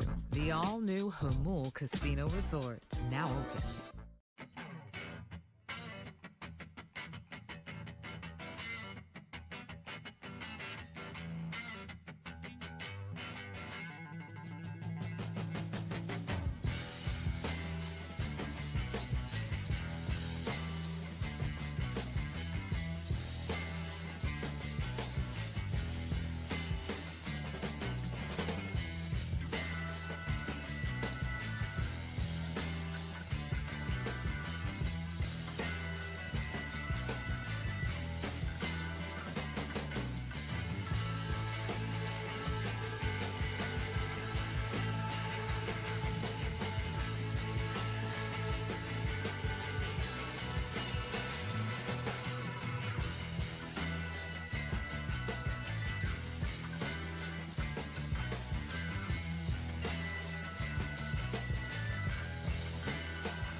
Hey, player, this is all yours. This room with this view. This speakeasy with this cocktail. Hey, could you make that too? The spa with this. Ah. And this pool on this roof. This is all for you. The all-new Hamul Casino Resort, now open.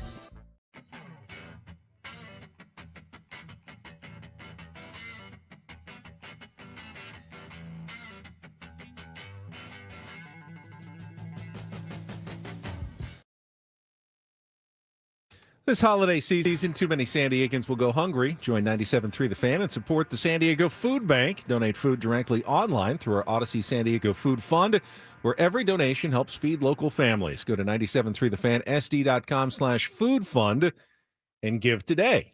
And while you're there, you can check out a pretty cool trip to Chicago that we're going to be going on at the end of June with the Tier 1s. Just announced that this morning. If you missed it, the Ben and Woods Getaway to see the our local baseball team play their local baseball team, the Northside One, at their historic stadium. Going to go to a couple of games, have some dinners, have some events and fun with Tier 1s. We've already heard that a bunch of people have signed up. for the trip, which includes airfare, 4-star hotel, a bunch of dinners, tickets to the games. Looking forward to it already. We're still over 6 months away, but we know we'll be at least a couple of games in Chicago this season. And speaking of going to games, Padres just announced, if you are so inclined, that limited game, single game tickets will go on pre-sale beginning today and lasting through Friday, December 5th. Fans can secure their first tickets for big games, including the opening series against the Detroit Tigers, as well as games against the Dodgers and the Yankees. Remember, 72 sellouts last year. Yes. So, most of the season ticket holders are back. There's still a waiting list, but they do reserve some of their tickets for single games every year. The best games go fairly quickly, though, and this is your chance to buy them early and secure your spot for at least a few games this year at Petco Park. I like it. Yeah, it's going to be. Have they haven't officially announced that Mexico City thing yet? They have not. Okay. Those are road games, technically, against the Padres? Arizona for the Padres. Okay. So I don't know how that works in terms of ticket purchases. I'm sure there will be an availability if you want to go see those, but it's probably MLB and the Diamondbacks who are more in charge of that than the Padres. But I'm sure there's a way to get there. We reserved our rooms. Did we? Me and the missus did. Oh, for Mexico City? Yeah. Oh, wow. Very exciting. But we don't know if it's happening. Has not been announced. It's not been announced officially. You go to Padres.com/ticket presale. Yeah. If you want to get more information on how to sign up for single game tickets for next season. Okay. The offseason, Hot Stove League, we mentioned the Marcus Semien, Brandon Nimmo trade that was announced yesterday. One of the other rumors that's floating around, and this actually does involve a couple of Padres players. The Pittsburgh Pirates and Miami Marlins are both being talked about as teams that want to spend a little bit more this season. Yes. Now, I don't think anyone thinks the Pirates are going to land Kyle Schwarber, which they are rumored to be interested in. How come? Why not? Because they don't spend that much money. And that would be kind of insane to all of a sudden go from zero to one of the top free agents on the market. What is he going to command? I don't know. As a would you go so far as to call Kyle Schwarber a one-dimensional player? Like he's the home run hitting version of Luis Ariz. Yeah. I mean, he gets on base. What's his OBP last year? He walked quite a bit. A lot? But Okay. yeah, it's 3 true outcome sort of player. Okay. What is he going to command? 25 per? Yeah. Okay. I mean, is it doable? Do they have the money to do it? They do. If they wanted to. Will it make a difference? Will they become winners, in the Paul Skeens era by just signing Kyle Schwarber? I think they have more work to do. But the theory about this is that both the Marlins and the Pirates are afraid of getting grievances filed against them again by the Major League Baseball Players Association for not spending enough of their revenue sharing money. According to the agreement with the union, teams that receive revenue sharing money, and the reports are that the Marlins and the Pirates get about the most, around $70 million a year. Teams that don't spend 1.5 times that amount on payroll, which would be in the neighborhood of, a little over $100 million, are then subject to grievances, and they don't have the benefit of the doubt when they get a grievance filed against them if they're not spending enough money. So both teams, especially with new CBA negotiations coming up, want to make sure that they spend enough that they're in the clear to, view it. So they're being rumored about many players, but with the Pirates, if they don't land Schwarber, Ryan O'Hearn is someone who is considered a fallback option. He could probably milk some cash out of those guys. Well, that's the thing. And he could also like- drive the price up for the Padres, who, I think would be interested in re-signing Ryan O'Hearn. And Michael King is someone that the Marlins have apparently already reached out to as well about potentially joining the pitching staff. Again, driving up the price. Even if they don't land these guys, the Marlins and Pirates, by being players in the offseason, could be driving up the prices for some of these Padres free agents that, don't have any idea if the Padres are willing to spend on Michael King or even Ryan O'Hearn this offseason. But we certainly would think that they'd at least have the conversation with both of those players, guys that they'd want to bring back. The big time teams are going to be in on some of those guys, but now even the smaller time teams are kicking the tires on Ryan O'Hearn and Michael King here this offseason. Good news if you're Ryan O'Hearn or Michael King. Yeah, man, you want as much interest draw. I mean, every friggin' team in baseball should be in on Michael King. Every single one should be in on Michael King, looking to add them to their roster. So it's great for Michael King. Drive up the price. Especially if many teams are looking before the CBA to maybe spend a little bit extra this offseason, even if it's just for show, which it might just be for show. Like you're going into negotiations with players and they're all saying, look at all these teams getting revenue sharing. They're not spending money on players. And then they go, but wait, we just signed Michael King and we just signed Ryan O'Hearn or even Kyle Schwarber. Is it disingenuous? Maybe a little bit, but when you go into it, you want to have as much ammunition as possible in negotiations. Yeah, for sure. Yeah, but listen, I mean, if you're Ryan O'Hearn and you want to win, you don't sign there. And if you're Michael King and you want to win, I don't know that you signed in Miami. I know they have a up and coming pitching staff. They jumped from 62 to 79 wins last season. The Marlins. I didn't even realize that. They've got an up and coming pitching staff. Listen, it's all player dependent. You got to love where you're playing, even if you're getting paid a ton. Because all the rumors were they were going to trade Alcantara and Edward Cabrera, but if they're trying to sign and win, maybe they aren't going to trade those guys and just add to their pitching rotation with someone like Michael King. Indeed. Interesting, though, that some prize bidders out there in free agency this offseason. Isn't that what would happen to if you instituted the salary floor in baseball? Partly, yeah. You'd have these teams bidding on more guys for sure. And again, in free agency, like it has to be a mutual thing. Like, yeah, we're going to pay you a lot of money, but you also have to want to play here, and if you're one of those guys that's like, I got a few years left, I'm going to take the highest bidder, fine. But you can take advantage of some of those teams with a salary floor that have to spend the money. And you can probably get more money than you would have gotten from another team. But then you're playing in Pittsburgh, you're playing in Miami. Plus, both of those owners have attendance problems. Correct. And even the show of spending some money could draw in some new fans. Like, I love Ryan O'Hearn, but if you're a Pirates fan, you're not like, now I'm in. I don't go to watch Paul Skeens pitch, but I'm going to go watch Ryan O'Hearn play. I love Paul Skeens. Right. So we'll see. Don't forget, all guests on Ben and Woods appear on the David P. Shapiro fan hotline. David P. Shapiro, criminal defense attorneys, helping good people regain control of their lives when charged with a crime since 2010. Visit davidpshapiro.com. All right, final segment. Set the stage for a big night in San Diego sports as we wrap things up. Head to 10 o'clock with Ben and Woods on San Diego's #1 sports station, 97.3 The Fan.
Hey, player, this is all yours. This room with this view. This speakeasy with this cocktail. Hey, could you make that too? The spa with this. Ah. And this pool on this roof. This is all for you. The all-new Hamul Casino Resort, now open.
Segment of Ben and Woods on a Monday. Paulie, give everybody the bad news. If everyone was hoping that Troy turns out Troy is probably one of the best college basketball teams in America after beating SDSU and taking USC to triple overtime. How are they following up last week's epic performances as they are battling Toledo this morning? Not great. Not good. They're down. Let me refresh. They're down 7 now. They were down like double digits a few minutes ago. Well, maybe it's another they're down epic 7 with under 4 to go. Oh, maybe another epic comeback. Okay. For at Troy. least force overtime. At least force overtime. Yeah, but they're not playing a top 25 or top 25 fringe team. They're just playing Toledo this time.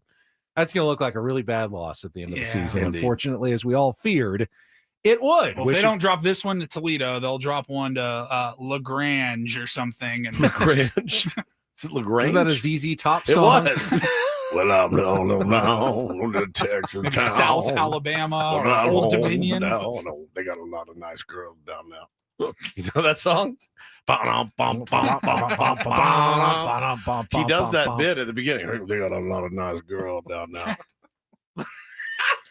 Which means, tonight's game against Michigan is one of your few opportunities to change the narrative about San Diego State basketball. Hey, no big deal. If you win this game, it wipes that thing out. So that's what you're playing. It kind of does. And if you don't, then, well, you're probably dropped out of the field. I saw Joe Lunardi this morning, did his updated bracketology, and the Aztecs are still in. United Texas town. About to shack outside the games. What? You know what I'm talking about. Why are you talking? No, nobody knows what you're talking about. We can't hear you. Wanna go to that home out on the range. They got a lot of nice girls. Ben deciphers ZZ Top would be a good segment. That would be at some point. very good. got But, a lot of naughty girls out there. Yeah, Lunardi has the Aztecs Sounds now like already Shaq. in his last 4 in the field, like would be in a first 4 game like they were last year. So they went from solidly in as an 8th seed, now barely hanging on to a tournament spot. So they lose a couple in Las Vegas this week and figure they're not even in as an at-large team anymore. You're going to have to dominate the rest of the way. Okay. Dominate if you want to make the NCAA tournament. If you don't do something, Well, that season could really week. go from, man, this is unbelievable, to, wow. We got too many good players. How's are- Dutch going to work them all in? This, Paulie and Ben, is just the worst part about being in sports I radio. do trust Dutch that he knows his team. Sure. And he says we are going to be good at eventually. How long it's going to take, I don't know. Everyone's got to gel together. Sometimes that takes some time. I trust him when he says, I've got a very good team. But, a loss now is just as painful as a loss at the end of the season. Yep. So, they're going to have to start winning games and proving it on the court. Yeah, buddy. Starts tonight. Tonight would be nice. Tonight would be a And then, of huge course, that's not even the biggest game in San Diego. The biggest game will happen at Snapdragon Stadium. We can talk about that right after a check of traffic here on 97.3 The Fan. From the 855 Get Ross Traffic Center, protecting San Diego after accidents or injury, here's Kelly Danick. Traffic is brought to you by Valvoline Instant Oil Change. Just a couple things wrapping up our morning drive. One of them is some debris reported in the slow lane, North 163, just before Friars Road. And South 5 Coastline past Palomar Airport Road. Collision over the right shoulder up ahead before La Costa. Got another crash. This one involves several vehicles trying to get that all moved over to the right shoulder. A message from Valvoline Instant Oil Change. You can't avoid holiday traffic or your relatives, but you can avoid car trouble. Swing by Valvoline Instant Oil Change before Thanksgiving. It's your 15-minute drive-through oil change. No appointment needed. Find your nearest location and grab money-saving coupons at SoCalOilChange.com. That's SoCalOilChange.com. I'm Kelly Danick with Ben & Wood, San Diego's #1 sports station, 97.3 The Fan. The bar is fairly low, but I think it's fair to say that this is the most excited I've ever been for a soccer game in my life. There is absolutely no question about it. There is no question about it. I remember the last time the World Cup was going on. I was into it, but I was into it. I wasn't like nervous. Or, No, you know. I didn't have a real investment in the players, necessarily. And I watched a couple of other countries play, and that was okay. But I didn't get as into it as I have with STFC this year. That's part of. You're absolutely right. Getting to know some of the That's players it, over the man. course of the season. Yeah, it's like, oh, it's American flag. I got to root for. Getting him. Okay, to know fine. Mikey. But getting to know the principles has been huge. It's like I always say, like, I don't follow the NBA. If they had a team here, I would be a rabid NBA fan. Rabid, right? Because they're here and I'm looking at them and I'm meeting them or I'm going to, cover them or whatever it is.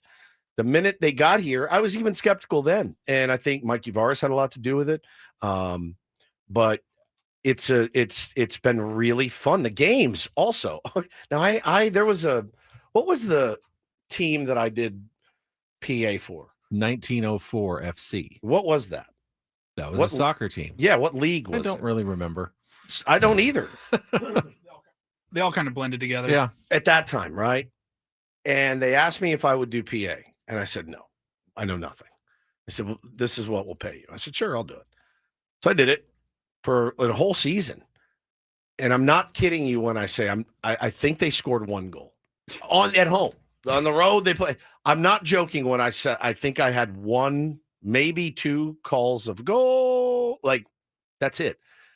I would sit up there, Ben, in that press box, and I would have to hold my eyes open from exhaustion and boredom. It was the most boring thing I had ever laid my eyes on. I mean, it was a good 4 or 5 rungs down from the MLS. This was the Yeah. National Independent Soccer Association, NISA, that they played in. It was so mind-numbingly painful and boring that I said I can't do this. Do you remember why they were called 1904?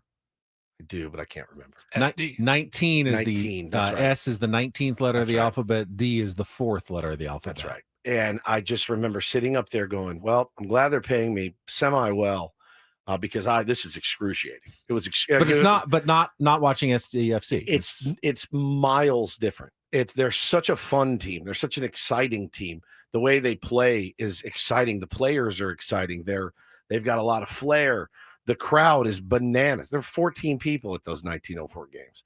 It was horrific. And that is for me a big difference because watching soccer before, I couldn't really tell the difference between good and bad, good soccer That's and right. just sort of good soccer. And people will listen to this and they'll go, "Oh, you haven't seen this league, which is way better than Yeah. MLS." And I fine. But now But I'm I don't starting live in- to I don't live in develop England. enough of an appreciation that I know, okay, SDFC plays a appealing brand of soccer. It's appealing. Now, is it as good as Premier League Right. or Bundesliga? No, but for American soccer, it's as appealing as I think you're going to get. I mean, there's Yes, and if I lived in Germany, I'd probably be like, "Oh, you guys are excited for the MLS playoffs? Wait till you see, this." But I don't. I live here. You can make the argument that no one in soccer plays America, or no one in America plays soccer in a more appealing fashion than SDFC.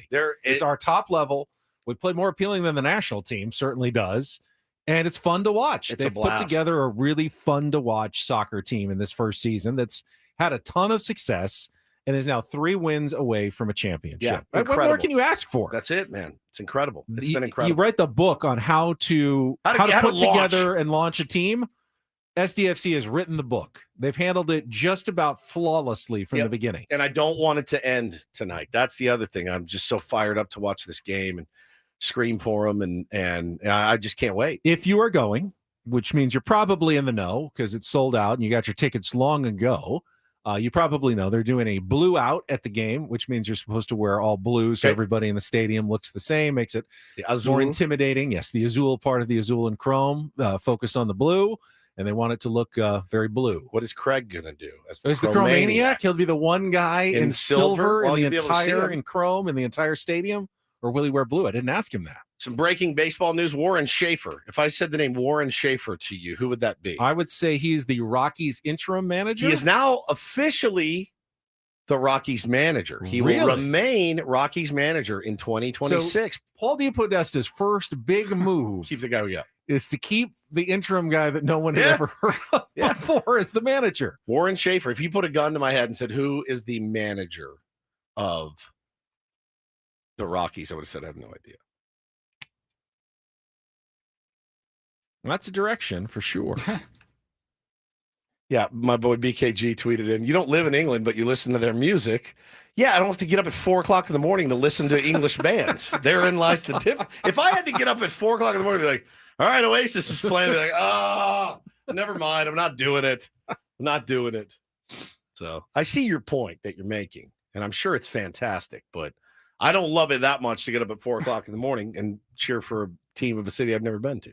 I think it's just hard because there's which do I watch? The Spanish, the Italian, Yeah, the, which one? The English. People the have decided, German, and they're convicted. in Yeah, their but until you decisions and- really are getting involved in one league, it's hard to make a pick. It's like It is. They're all good. They're all over the place. I don't know what to watch. I can't watch them all, obviously. No, I can't either. But now I can watch MLS, and now I'm not just watching SDFC, but I'm throwing on some of the other playoff games as well. I'm starting to get into it. It's exactly what they wanted. They wanted to hook you in, and they got us. So I'm excited about it. All right, so that's the big news tonight. We will have full reaction tomorrow morning at 6 a.m. to college basketball and Major League Soccer in the morning. I'd love a double guttural yell tomorrow. That's what would make me very, very happy. Double guttural scream from the Ben and Woods program. Who someone in our chat said they thought Michigan was ripe for the upset, and they were, oh yeah, it's J Dubs. He said go blue. He's a Michigan fan, but he thinks really? they're ripe for the upset tonight. The line has moved overnight. They were, I think, San Diego State was 7.5 point underdogs last night, and I think they're down to like 5 or 5.5 now. Smart money, late money, always knows. It's nerve-wracking. Nerve-wracking. I love a nerve-wracking night in sports. My friends also, somebody sent me a stat. An unranked team has not beaten a ranked team yet this year. In college basketball, I saw that too. That means it's time. I mean, today there's a number of chances. Oh, like the whole top 25 is playing tonight. But I'd love if San Diego State could be the first. That would definitely change the conversation about the Aztecs tonight. All right, that's it. This hour on 97.3 The Fan brought to you by Toyota of Poway. It's the season to save at Toyota of Poway, voted San Diego's #1 Toyota dealer by USA Today. The Black Friday sales event is on with brand new Toyotas in stock and ready to roll. Hurry to Toyota of Poway or toyotaofpoway.com and drive home happy this holiday. It's a fun show today. I like that a lot. It was a Had great fun show. time. And we're already a third of the way through our week. I like that a Crazy. lot. I like that a lot. Our Midway Point show will be tomorrow at 6 a.m. We will rejoin you then to talk Aztecs and SDFC. Midday, guys.